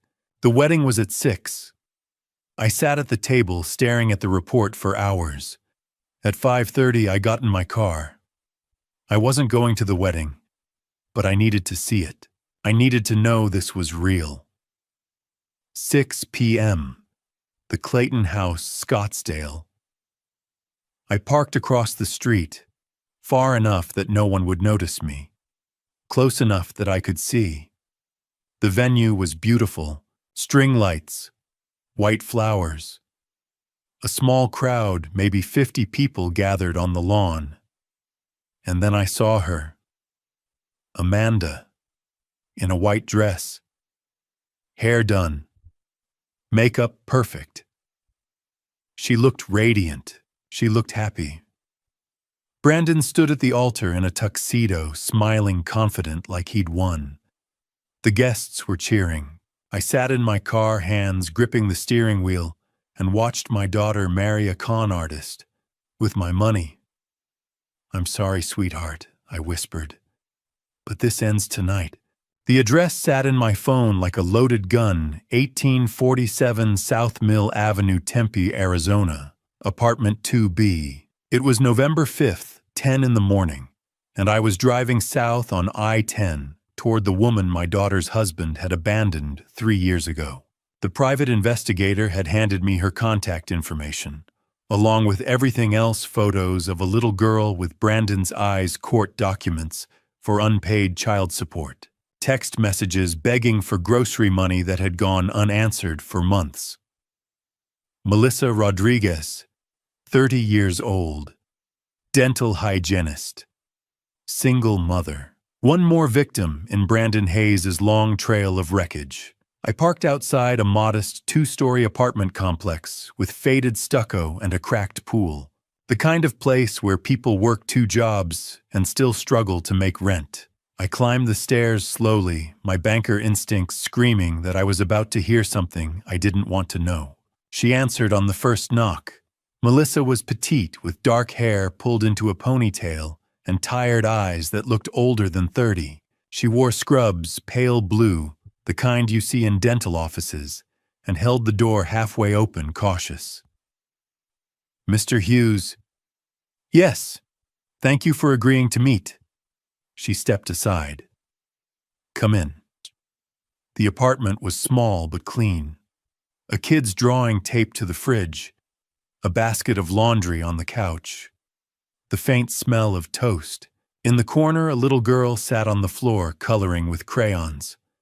4 years old, dark curls, Brandon's sharp jawline and his mother's soft eyes. "Chloe." "She's beautiful," I said quietly. Melissa's expression softened just a fraction. "She's my whole world." We sat at a small kitchen table. Melissa poured 2 cups of coffee, her hands steady but her voice brittle. I met Brandon in 2018, she began, at a charity event in Scottsdale. He was charming, confident, well-dressed. He told me he was a real estate investor, said he owned properties all over the valley. I nodded. The same script, the same lie. We dated for about a year. He was intense, romantic. He'd show up with flowers, take me to expensive restaurants. I thought I'd found someone who actually saw me, I understand. Then I got pregnant. Her voice dropped, and everything changed. She stared into her coffee. At first he said he was excited, said we'd get married, buy a house, build a life. But the closer I got to my due date, the more distant he became. Missed appointments, stopped answering calls. When did he leave? December 2020. Chloe was 6 months old. Melissa's jaw tightened. He packed his things one night while I was at work. Left a note that said he wasn't ready to be a father. I haven't seen him since. 6 months old. I thought of Amanda at 6 months old, her tiny fingers wrapped around mine, her laughter filling our home. The idea of walking away from that, of abandoning your own child, made my stomach turn. Did he ever pay child support? I asked, though I already knew the answer. Not a dime. I took him to court in 2021. Got a DNA test, got a support order for $1,200 a month. He ignored it. Moved apartments, changed his phone number, disappeared. She shook her head bitterly. The state issued a warrant in June 2023. I figured I'd never see a cent. But last month, out of nowhere, $15,000 showed up in my account. Melissa looked at me confused and wary. Wire transfer. No note. No explanation. I didn't know what to think. My chest tightened. $15,000. October 24th. The same day Amanda had wired $90,000 from my savings account. It was my money, I said quietly. Melissa's face went pale. What? Brandon stole $225,000 from me. He used my daughter to do it. That $15,000 he sent you, it wasn't his. It was mine. For a long moment, she just stared at me. Then her hand covered her mouth and her eyes filled with tears. Oh my God. I'm so sorry. I didn't know. I thought maybe he'd finally... She stopped, shaking her head. I should have known better. You have nothing to apologize for, I said firmly. He manipulated you just like he manipulated my daughter. Just like he manipulated everyone. Melissa wiped her eyes. Why would he send it now, after 3 years? Because he needed to clear the warrant before he could get a marriage license. He married my daughter on October 28th. He used my money to buy his freedom so he could trap her. The disgust on her face mirrored my own. From the corner, Chloe looked up. Mommy, can I have juice? Melissa's expression shifted instantly, soft, protective. Of course, baby. She poured a small cup of apple juice and handed it to her daughter, brushing a curl from Chloe's forehead. The tenderness in that gesture broke something inside me. I thought of Amanda at 4 years old. Pigtails and scraped knees and absolute trust in her father. Where had I lost her? I reached into my jacket and pulled out an envelope, $5,000 in cash. Money I'd withdrawn from a separate account Brandon hadn't touched. This is for Chloe, I said, setting it on the table. Melissa's eyes widened. Mr. Hughes, I can't. Yes, you can. You've been raising his daughter alone for 3 years. You deserve support, and so does she. I met her gaze. I can't undo what he did, but I can try to help. Her hands trembled as she picked up the envelope. Thank you, I don't know what to say. Say you'll testify. She blinked. Want to testify? Brandon is going to face charges for fraud, identity theft, elder abuse.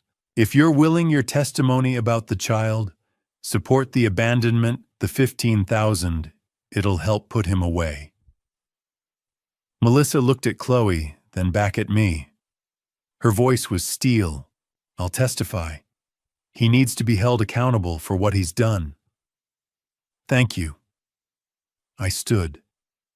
Melissa walked me to the door, Chloe trailing behind her, clutching a stuffed bunny. Mr. Hughes. I turned.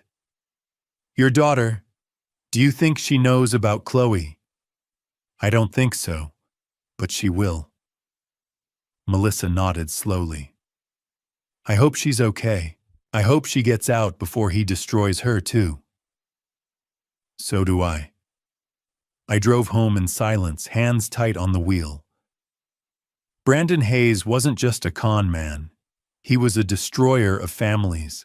He left Melissa alone with a baby. He drained my life savings. He manipulated my daughter into betraying her own father. And he almost succeeded. But not anymore. Because now I had Melissa. I had the bank records. I had the evidence.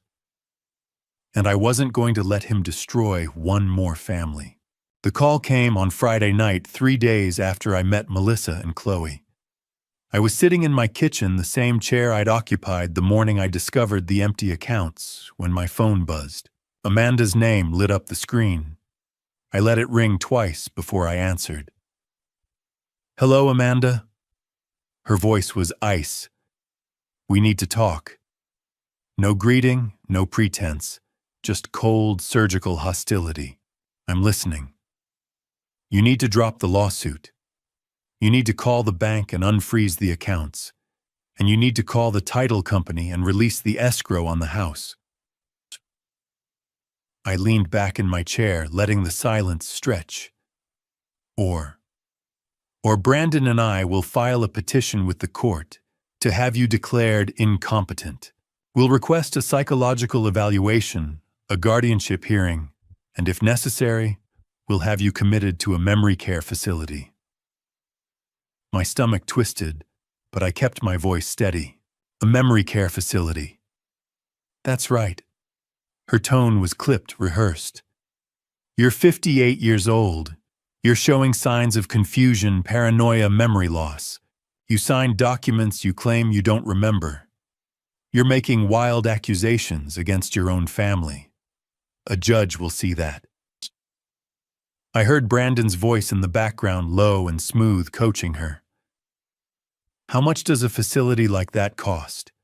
I asked quietly. "Around $8,500 a month. Don't worry, we'll make sure you're comfortable." $8,500 a month. For the rest of my life. Locked away, stripped of my autonomy while they drained whatever was left. It was a good plan. Clean. Legal. Cruel. "You've thought this through," I said. "We have." Her voice sharpened. "So here's what's going to happen. You're going to admit you made a mistake. You're going to apologize. And you're going to make this right. Or you'll destroy me. Or we'll protect you," she corrected. "From yourself." I closed my eyes and thought of Catherine. Thought of the little girl who used to draw pictures of superheroes. Thought of Melissa Rodriguez holding a 4-year-old child Brandon had abandoned. And I thought, enough. "Amanda, before you do that, there are a few things you should know about your husband." "I don't want to hear." In 2021, Brandon defrauded a woman named Michelle Torres in Denver. He convinced her to invest $95,000 in a fake restaurant. She lost her retirement savings. Silence. In 2022, he did it again. Jennifer Adams, San Diego, $67,000. He told her his mother needed surgery. There was no mother. No surgery. That's a lie. Your in-laws, Linda and Richard Hayes. Their real names are Denise Crawford and Alan Porter. They're actors. Brandon paid them $4,500 to pretend to be his parents at that dinner in July. I heard her breath catch. And the best part, Amanda Brandon has a 4-year-old daughter. Her name is Chloe. Her mother is Melissa Rodriguez, a dental hygienist in Tempe. He hasn't paid a dime of child support in 3 years. He owes $42,000. There's a warrant out for his arrest. You're lying. He sent Melissa $15,000 on October 24th, the same day you wired $90,000 from my savings account. He used my money to clear the warrant so he could marry you. Stop it. He's a con man, Amanda. He's been running this scam for years, and you helped him do it. Brandon. Her voice turned away from the phone, sharp and panicked.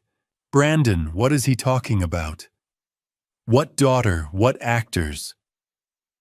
I heard Brandon's voice, distant but fast, trying to control the narrative. Baby, he's lying. He's trying to... Who the hell is Melissa Rodriguez? Amanda, listen to me. Who is Denise Crawford? The line exploded into shouting. Amanda's voice, shrill and furious. Brandon's voice louder, defensive, scrambling. I heard something crash, a glass, maybe a plate, and then the call cut off. I set the phone down on the table and stared at it. 30 seconds later, it rang again. Unknown number. I answered. Hello, Mr. Hughes. A woman's voice. Older. Shaky. This is Denise Crawford. I sat up straight. Ms. Crawford, I need to talk to you. About Brandon. I'm listening. She took a breath. It sounded like she'd been crying. I didn't know. When he hired me, I didn't know what he was doing. He said it was a prank, a surprise for his girlfriend. He said her real parents had passed away, and he wanted to give her a family experience before he proposed. And you believed him. I'm an actress, Mr. Hughes. I take gigs where I can get them. $2,500 for one dinner, it seemed harmless. Her voice cracked. But then I saw the news. I saw your name. I saw the lawsuit. And I realized I helped him steal from you. You did. I'm so sorry. She was crying now. I have a father. He's 73. If someone did this to him, I'd... She stopped. I want to make this right. I'll testify. I'll give you everything, the contract, the text messages, the Venmo receipts. Whatever you need. I exhaled slowly. Thank you, Ms. Crawford. I'm sorry, she whispered again. I'm so sorry. The line went dead. I sat there in the dark, phone in hand, the weight of the last 2 weeks pressing down on my chest like a stone. A knock at the door. I didn't move. Another knock. Warren, it's Frank. Open up. I let him in. Frank Donovan took one look at me and steered me back to the kitchen table. He didn't ask questions. He just made coffee, set a mug in front of me, and sat down. She called, I said finally. Amanda. She threatened to have me declared incompetent, put me in a memory care facility. $8,500 a month. Frank's jaw tightened. Jesus. Then I told her about Chloe, about Melissa, about the fake parents. I looked at him. She didn't know Frank.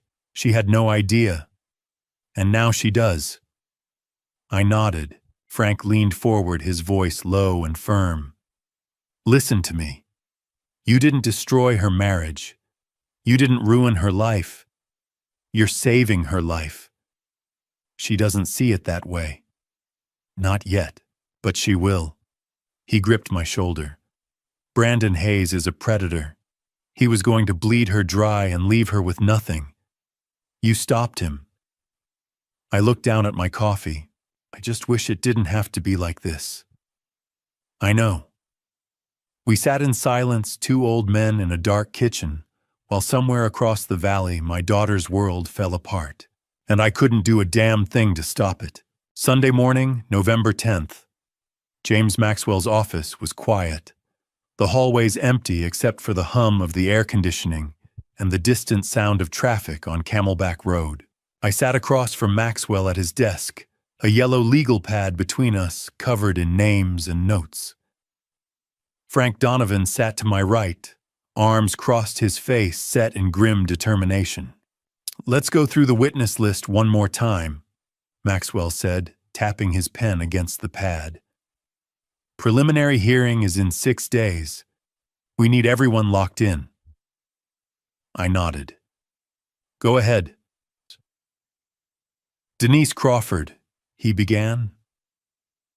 Also known as Linda Hayes, she's agreed to testify about the fake parent scheme. She'll bring the contract Brandon gave her, the text messages, and the Venmo receipts, showing he paid her $2,500. She called me Friday night, I said. She sounded genuinely remorseful. Good. Remorse plays well in court. Maxwell made a note. Alan Porter, Richard Hayes. Same deal. $2,000. He's on board. Between the two of them, we can prove Brandon fabricated his entire family background. Frank leaned forward. What about the women he scammed before? Michelle Torres, Denver, 2021. $95,000 stolen through a fake restaurant investment scheme. She's willing to testify via Zoom. Maxwell flipped a page. Jennifer Adams, San Diego, 2022. $67,000. Same story, fake crisis, fake urgency, real money. She'll also testify remotely. I felt a flicker of gratitude toward these women. They didn't have to come forward. They could have stayed silent, buried. The shame moved on. But they chose to speak. And Melissa Rodriguez, I asked. She's local, so she'll appear in person. Single mother, 4-year-old daughter, 3 years of unpaid child support. Her testimony establishes a pattern of abandonment and financial irresponsibility. Maxwell looked at me. She'll be compelling. I thought of Chloe coloring on the floor of that small apartment, She's a good mother. She deserves justice. She'll get it. Maxwell set down his pen. Now the harder part. Detective Carter called me yesterday. I straightened. What did he say? Amanda is also under investigation. The words hung in the air like a blade. For what? Frank asked, though we all knew the answer. Conspiracy to commit fraud, identity theft, forgery. She directly withdrew funds from your accounts using the forged power of attorney. She signed the documents. She facilitated the sale of the rental property. Maxwell's voice was clinical, detached. The state has enough evidence to charge her as a co-conspirator. My chest tightened. How much time? If convicted, 18 months to 3 years. 3 years. My daughter. In prison. Jesus. Frank muttered. Maxwell leaned back in his chair. But the prosecutor is willing to offer a deal. What kind of deal? Amanda testifies against Brandon, full cooperation. She provides documentation, communications, anything that ties him to the fraud. In exchange, the prosecutor will recommend a suspended sentence, probation, community service, restitution, but no jail time. I stared at him. And if she refuses, then she goes to trial. And if she's convicted, she serves the full sentence. Frank looked at me. Has she been contacted? Carter tried to reach her yesterday. She didn't answer. He left a message explaining the situation and gave her until Wednesday to respond. Wednesday, 3 days from now. What do you think she'll do? Frank asked quietly.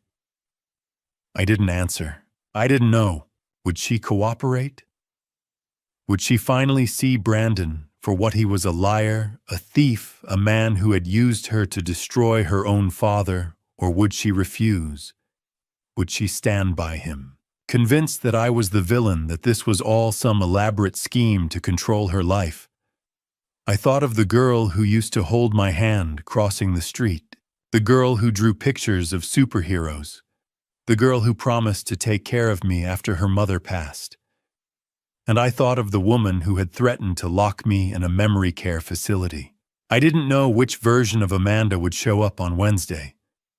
Warren, Maxwell's voice pulled me back. Sorry. What? I asked if you want me to reach out to her. Lawyer to lawyer. Explain the situation. I hesitated. Would it help? It might. Sometimes hearing it from a neutral party makes a difference. Do it, I said. But don't pressure her. Just make sure she understands what she's facing. Maxwell nodded. I will. We finished the meeting an hour later. Frank walked me to my car, his hand on my shoulder. She'll do the right thing, he said. I hope so. She's your daughter, Warren. Deep down, she knows the truth. I wanted to believe him. I really did. But I'd spent the last 2 weeks learning that the people you trust the most can hurt you the deepest. The night of November 15th, I lay awake in bed, staring at the ceiling. Tomorrow was the preliminary hearing. Tomorrow a judge would decide whether there was enough evidence to move forward with charges against Brandon Hayes. And somewhere across the valley, Amanda was making a choice. Cooperate and save herself. Refuse and go down with the man who had destroyed us both. I thought of Catherine, wondered what she would say. Wondered if she would forgive me for what I was about to do to our daughter. At 2 a.m. my phone buzzed. A text from James Maxwell. Amanda's attorney just called. She's in. She'll testify. Preliminary hearing is still on for tomorrow 9 a.m. I read the message 3 times. Then I set the phone down, closed my eyes, and let out a breath I didn't know I'd been holding. She chose the truth. She chose to survive. and maybe, just maybe, she chose me. The Maricopa County Superior Court sat like a concrete fortress in downtown Phoenix, its glass and steel facade glinting in the early morning sun. I arrived at 8 o'clock, my tie knotted too tight, my hands clammy despite the dry November air. Frank met me at the entrance. He didn't say anything, just clapped me on the shoulder and walked beside me through security, through the lobby, up the elevator to the 3rd floor. James Maxwell was waiting outside courtroom 3C, briefcase in hand, his expression calm and professional. "Ready?" he asked. I nodded, though I wasn't sure I was. "Brandon's already inside. He was transferred from the 4th Avenue jail this morning." "And Amanda?" Maxwell's face tightened. "She's not coming." My stomach dropped. "What do you mean she's not coming?" "She said she'd testify." "She will, but not today. This is just the preliminary hearing. The judge will decide if there's enough evidence to proceed to trial. Amanda's testimony comes later." He paused. "She asked to stay away from the courthouse today. She's struggling." I wanted to ask more, but the bailiff opened the door and called us inside. The courtroom was smaller than I expected. Wood-paneled walls, fluorescent lights, rows of empty benches. A handful of people sat scattered in the gallery, journalists, I guessed, or curious onlookers. I took a seat in the front row, Frank beside me, Maxwell at the prosecutor's table, and then they brought him in. Brandon Hayes. He wore an orange jumpsuit, his hands cuffed in front of him, his hair disheveled, his face pale and unshaven. Gone was the polished confidence, the expensive suit, the Tag Heuer watch. He looked smaller now, diminished. But when his eyes found mine, they burned with rage. He stared at me across the courtroom, his jaw clenched, his expression promising violence. I held his gaze and didn't look away. "You did this to yourself," I thought. "Not me." The bailiff announced the judge, Honorable Margaret Finch, a woman in her 60s with steel-gray hair and a no-nonsense demeanor. She took her seat, opened a file, and looked at Brandon without a trace of sympathy. "Mr. Hayes, you are charged with 8 counts. Please remain standing." Brandon stood, his public defender, a tired-looking man in an ill-fitting suit, beside him. The prosecutor, a sharp woman named Lisa Ortega, rose from her table. "Your Honor, the state charges the defendant with the following: Count 1, elder financial abuse, Arizona Revised Statute Section 46-456. The defendant, through fraudulent means, obtained $225,100 from the victim, Warren Hughes, age 58. Count 2, forgery, ARS 13-2002. The defendant facilitated the creation of forged power of attorney documents bearing a falsified notary seal. Count 3, fraudulent schemes and artifices, ARS 13-2310. The defendant engaged in a pattern of deception to unlawfully obtain money and property. Count 4, theft, ARS 13-1802. The defendant unlawfully took control of the victim's financial assets. Count 5, identity theft, ARS 13-2008. The defendant used falsified documents to impersonate authorized authority over the victim's accounts. Count 6, child support evasion, ARS 25-681. The defendant owes $42,000 in unpaid child support and has evaded legal obligations for 3 years. Counts 7 and 8. Additional conspiracy and fraud charges related to prior victims in Colorado and California. Judge Finch looked at Brandon. "How do you plead?" Brandon's lawyer cleared his throat. "Not guilty, Your Honor." "Noted. Ms. Ortega, call your first witness." For the next 2 hours, I watched the case against Brandon Hayes unfold like a landslide. Denise Crawford took the stand first. She was nervous, her voice shaking, but she told the truth. She described the contract, the $2,500, the text messages, where Brandon had coached her on what to say at the dinner. She presented the Venmo receipts, the fake script he'd given her. Brandon's face went red. Alan Porter followed.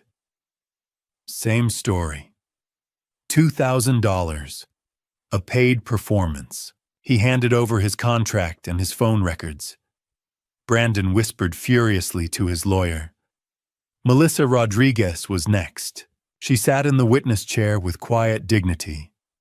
Her hands folded in her lap, and told the judge about Chloe. About the abandoned pregnancy. About 3 years of silence. 3 years of unpaid support. About the sudden $15,000 payment on October 24th, the same day my savings account had been drained. Brandon stared at the table. Then came the Zoom testimony. Michelle Torres, calling in from Denver, described how Brandon had convinced her to invest $95,000 in a non-existent restaurant. Her voice broke when she said she'd lost her retirement savings. Jennifer Adams from San Diego recounted a nearly identical scam. $67,000, a fabricated story about his mother's surgery. No mother, no surgery. By the time the last witness finished, Brandon looked like a cornered animal. Judge Finch reviewed her notes. Mr. Hayes, I find sufficient evidence to bind you over for trial on all 8 counts. Bail is set at $500,000. $500,000. Brandon's lawyer leaned over, whispered something. Brandon's face went ashen. Your Honor. The lawyer said, my client does not have the resources. Then he'll remain in custody until trial. Judge Finch's gavel came down. We're adjourned. Brandon was led away in handcuffs. He looked back once, his eyes locking on mine. I didn't flinch. Outside the courthouse, the desert sun beat down on the pavement, shimmering in waves of heat. I loosened my tie and took a breath.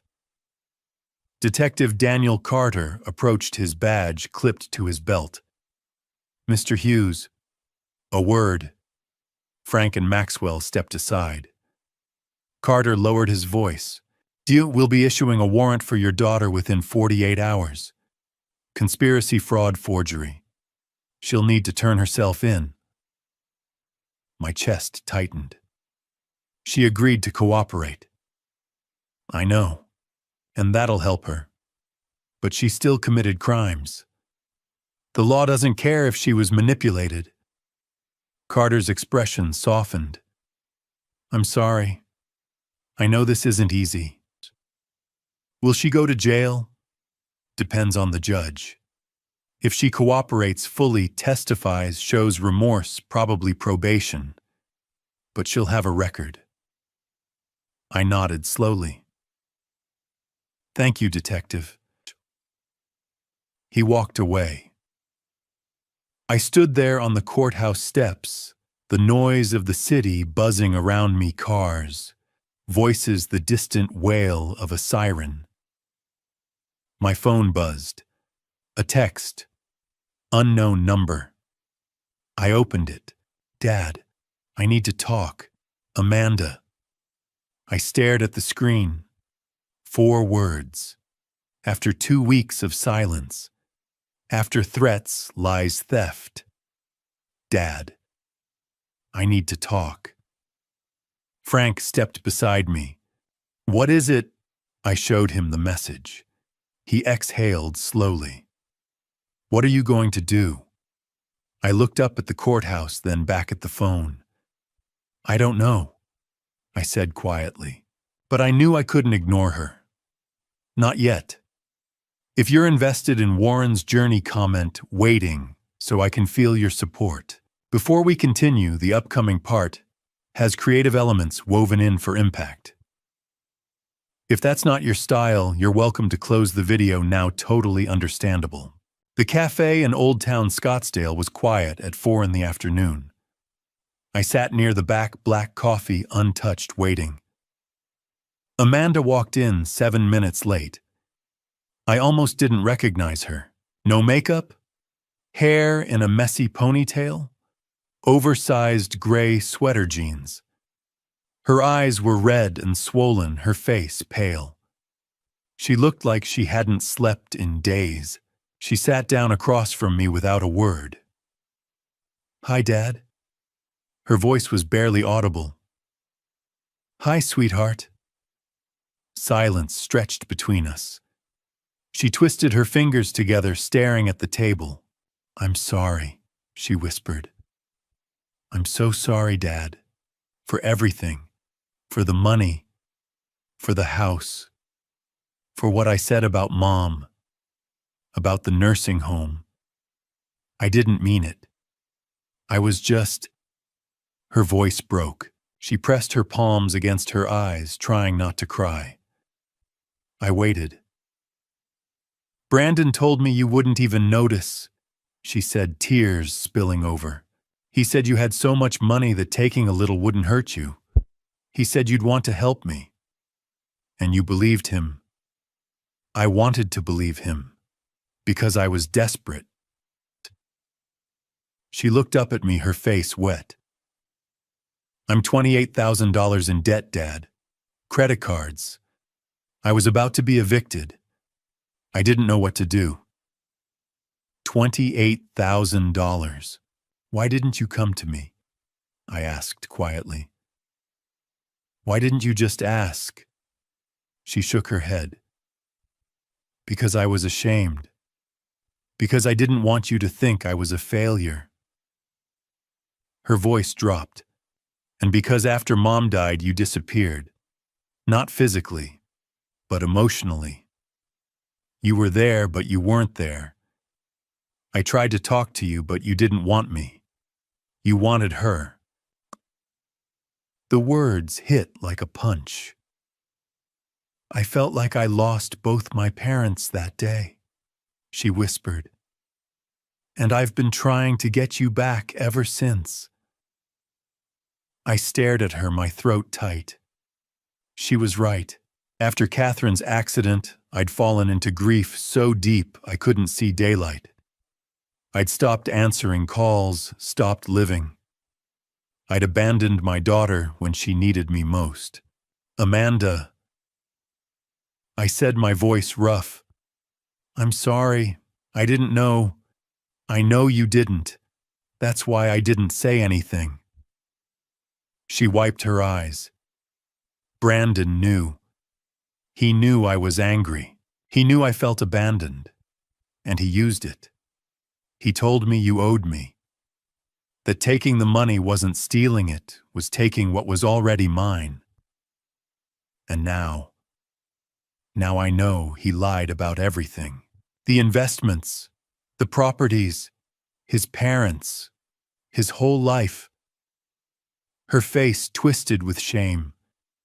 "I helped him steal from my own father, and I can't take it back." I reached across the table and took her hand. She flinched, then gripped my fingers like a lifeline. "I forgive you," I said. She shook her head violently. "You shouldn't. I don't deserve..." "Amanda, look at me." She did, tears streaming. "I forgive you. You made a mistake. You were manipulated. But you're still my daughter. And I love you." She broke.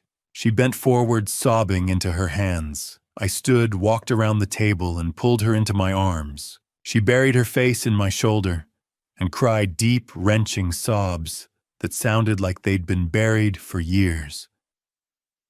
I held her and whispered the words I should have said 3 years ago. "I'm sorry. I'm so sorry I wasn't there. I'm sorry, Dad. I'm so sorry." We stayed like that for a long time. At 4:45, the door opened. Detective Daniel Carter stepped inside. Amanda pulled away from me, wiping her face. "I called him," she said quietly. "I need to do this. I need to face what I did." Carter approached. "Miss Hughes, are you ready?" She stood, her legs shaky. "Yes." He didn't cuff her small mercy, but he placed a hand on her elbow and guided her toward the door. Amanda stopped and turned back. "Do you really forgive me?" I looked at my daughter, broken, ashamed, desperate for grace. "I already have," I said. "But you need to forgive yourself first." She smiled just a little and nodded. Then Detective Carter led her out into the Scottsdale sunlight.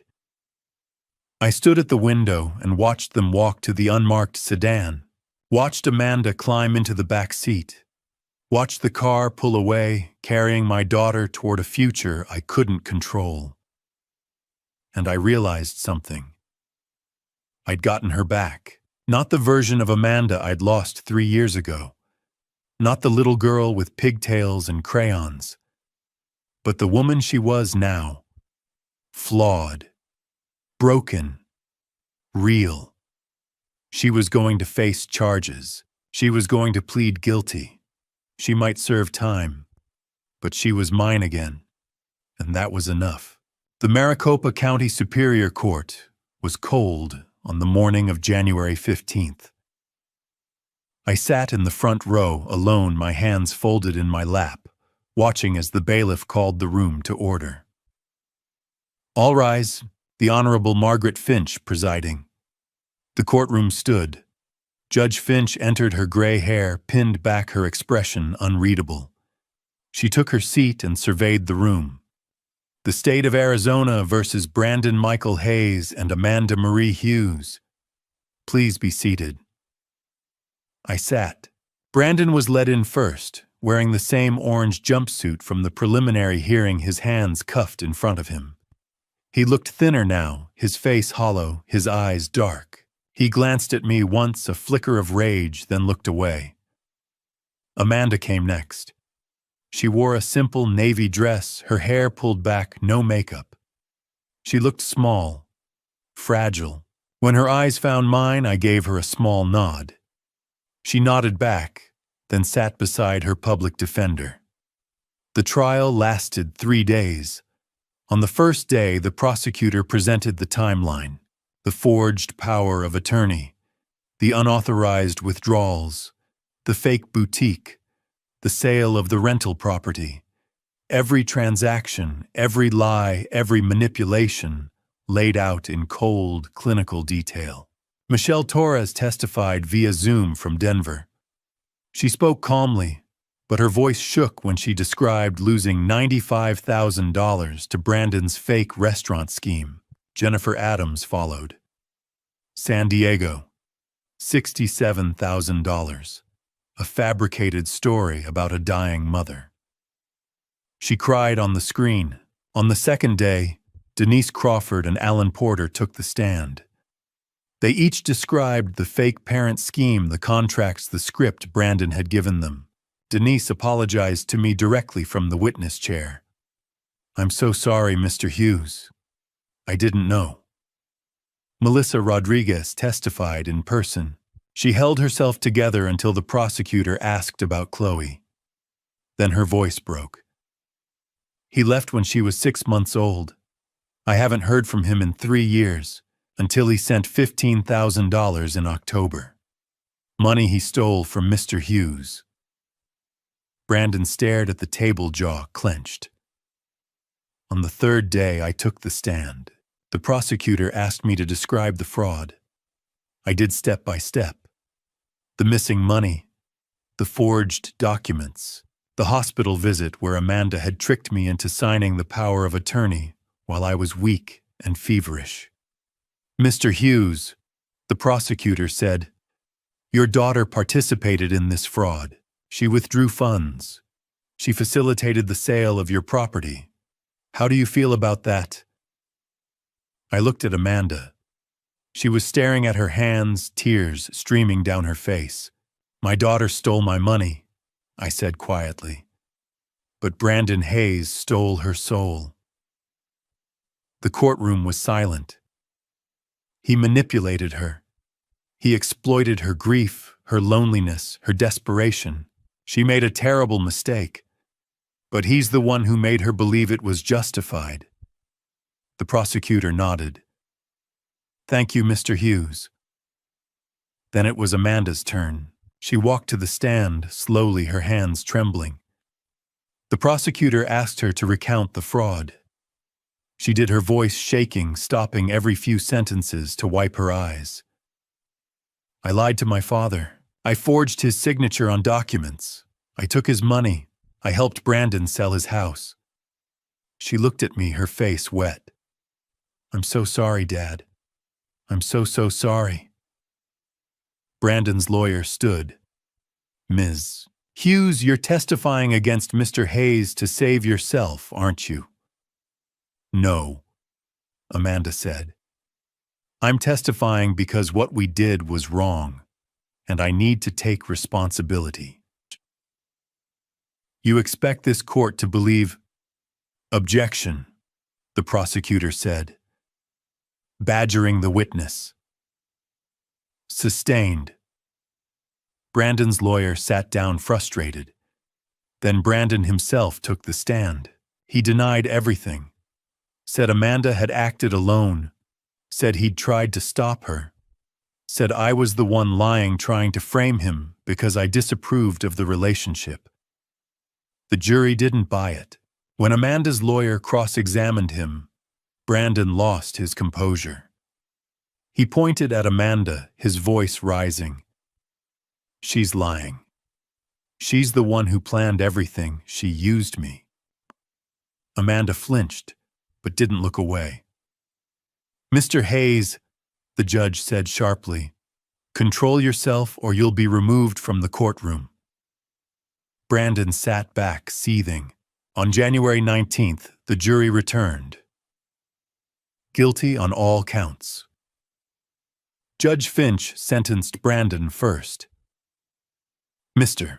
Hayes, you have demonstrated a pattern of deceit, manipulation, and financial exploitation spanning multiple years and multiple victims. You preyed on vulnerable people, including the elderly and a single mother. This court sentences you to 5 years in the Arizona Department of Corrections. You are also ordered to pay restitution of $275,100 to Warren Hughes and $42,000 in child support to Melissa Rodriguez." Brandon's face went white. Then the judge turned to Amanda. "Ms. Hughes, you participated willingly in this fraud. However, the court acknowledges that you were manipulated by Mr. Hayes and that you have shown genuine remorse. You have cooperated fully with the prosecution. This court sentences you to 18 months in the Arizona Department of Corrections, followed by 5 years of supervised probation. You are jointly responsible for restitution alongside Mr. Hayes." Amanda nodded, tears streaming. The bailiffs led them away. Brandon didn't look back. Amanda did. Her eyes found mine one last time before the door closed. 2 days later, I sat in the visitation room at the Perryville Women's Facility. Amanda walked in wearing a tan jumpsuit, her hair shorter now, her face pale but calm. She sat down across from me, a sheet of plexiglass between us. We picked up the phones. "Hi, Dad." "Hi, sweetheart." She smiled just a little. 18 months. "I know. That's a long time." I shook my head. "It's nothing. I'll wait for you. 18 months. I can wait." Her eyes filled with tears. "You really mean that?" "I do." She pressed her hand against the glass. I pressed mine against hers. "I love you, Dad." "I love you too." We sat like that for a long time, two hands separated by plexiglass holding on. The letter arrived in March 2025, 2 months after the trial. Plain white envelope, Perryville return address, Amanda's handwriting. I opened it at the kitchen table. Dear Dad, I don't know how to start this. I've written it a dozen times. My therapist says I need to stop running from the hard things. I'm sorry. For stealing from you. For lying. For what I said about Mom. I've been going to therapy twice a week. I'm learning things I didn't want to see. How I blamed you for Mom's death because it was easier than accepting she was gone. How I let Brandon manipulate me. How I convinced myself stealing wasn't really stealing because I was angry. None of it was your fault, Dad. You were grieving. You were human. I don't expect you to forgive me. I just need you to know I'm trying to become the person you raised me to be. The person Mom would have wanted me to be. I love you, Dad. Amanda. I read it 3 times, then folded it carefully. That night I wrote back. Dear Amanda, I received your letter. Thank you for being honest. You don't need to keep apologizing. I've already forgiven you. What you need to do now is forgive yourself. I'm proud of you for going to therapy. That takes courage. I want you to know something. No matter what you did, no matter what happens, I choose to love you. That's not conditional. It's just true. 18 months will pass. I'll be here when they do. Love, Dad.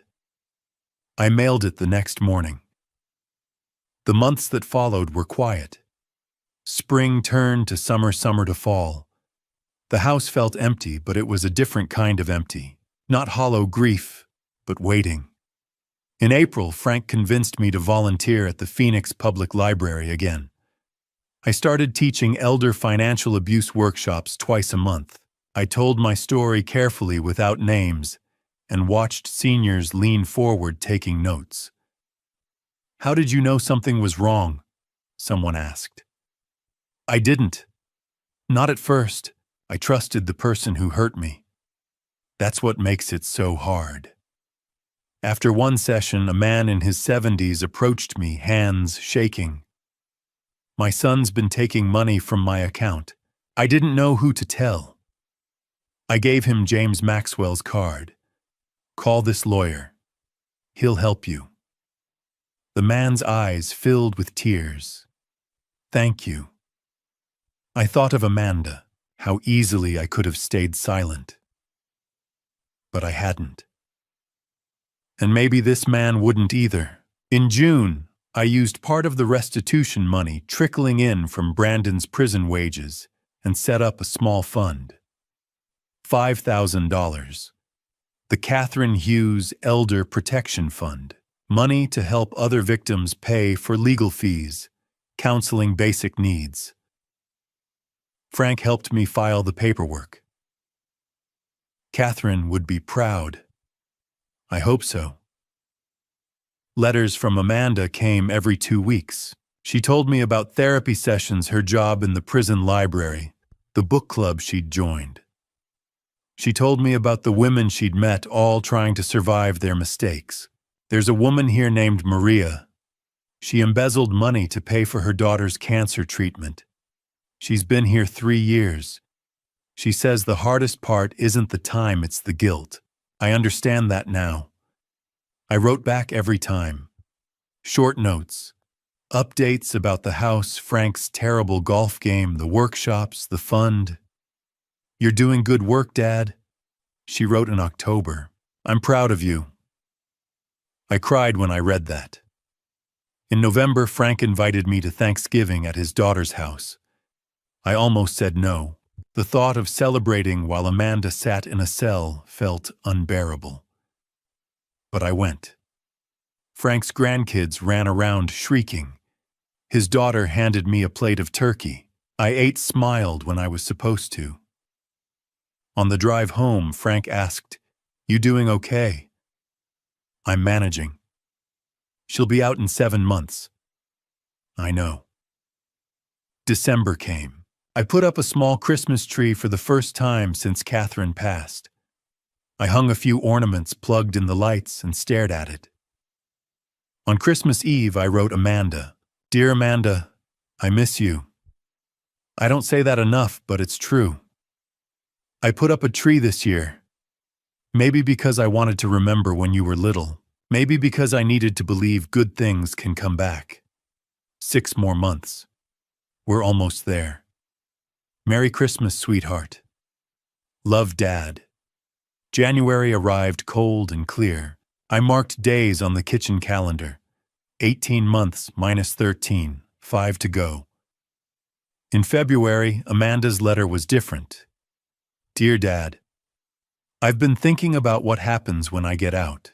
I'm scared. Scared I won't find a job. Scared people will judge me. Scared I'll disappoint you again. But I'm also hopeful. I've changed, Dad. I understand now what I did, not just to you, but to myself. I let anger and fear make my decisions. I won't do that again. I don't know what my life will look like in 4 months, but I know I want you in it. If you'll still have me.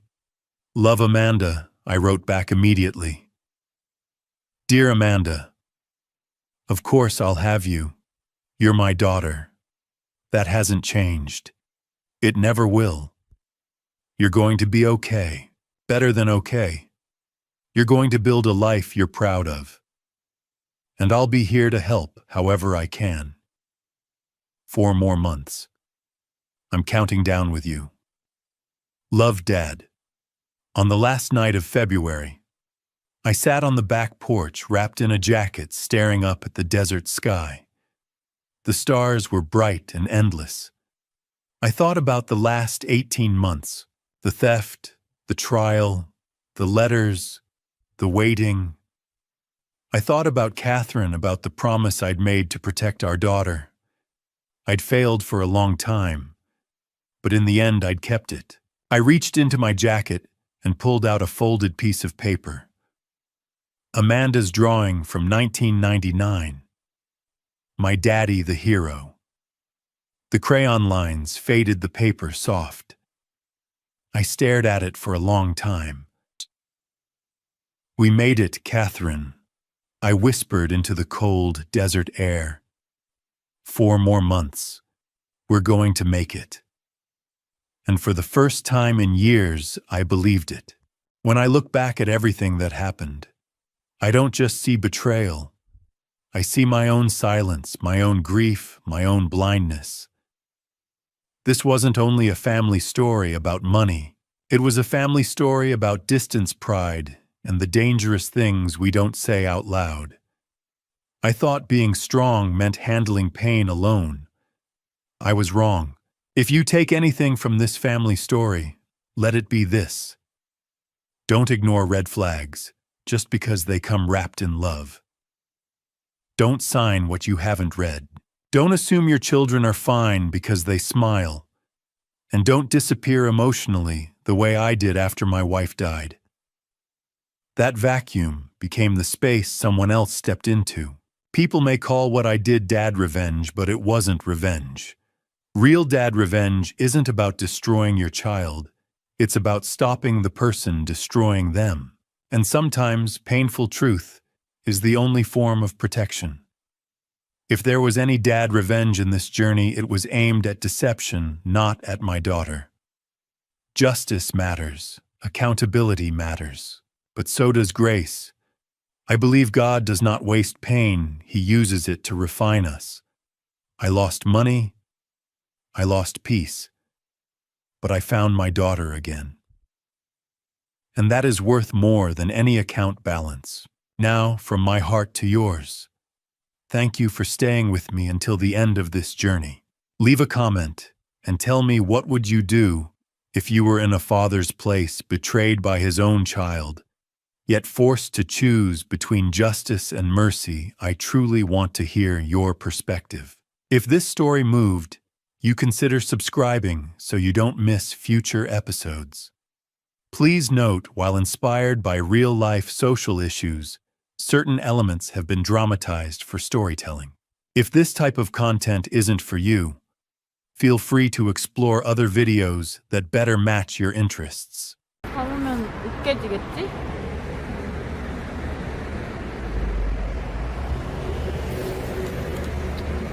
아, 이걸 사고 방송을 켰어야 됐나? 아, 천천히 가보자, 지금. 나 랩네이 장바구니 들고 다니는 여자. 너무 무겁다.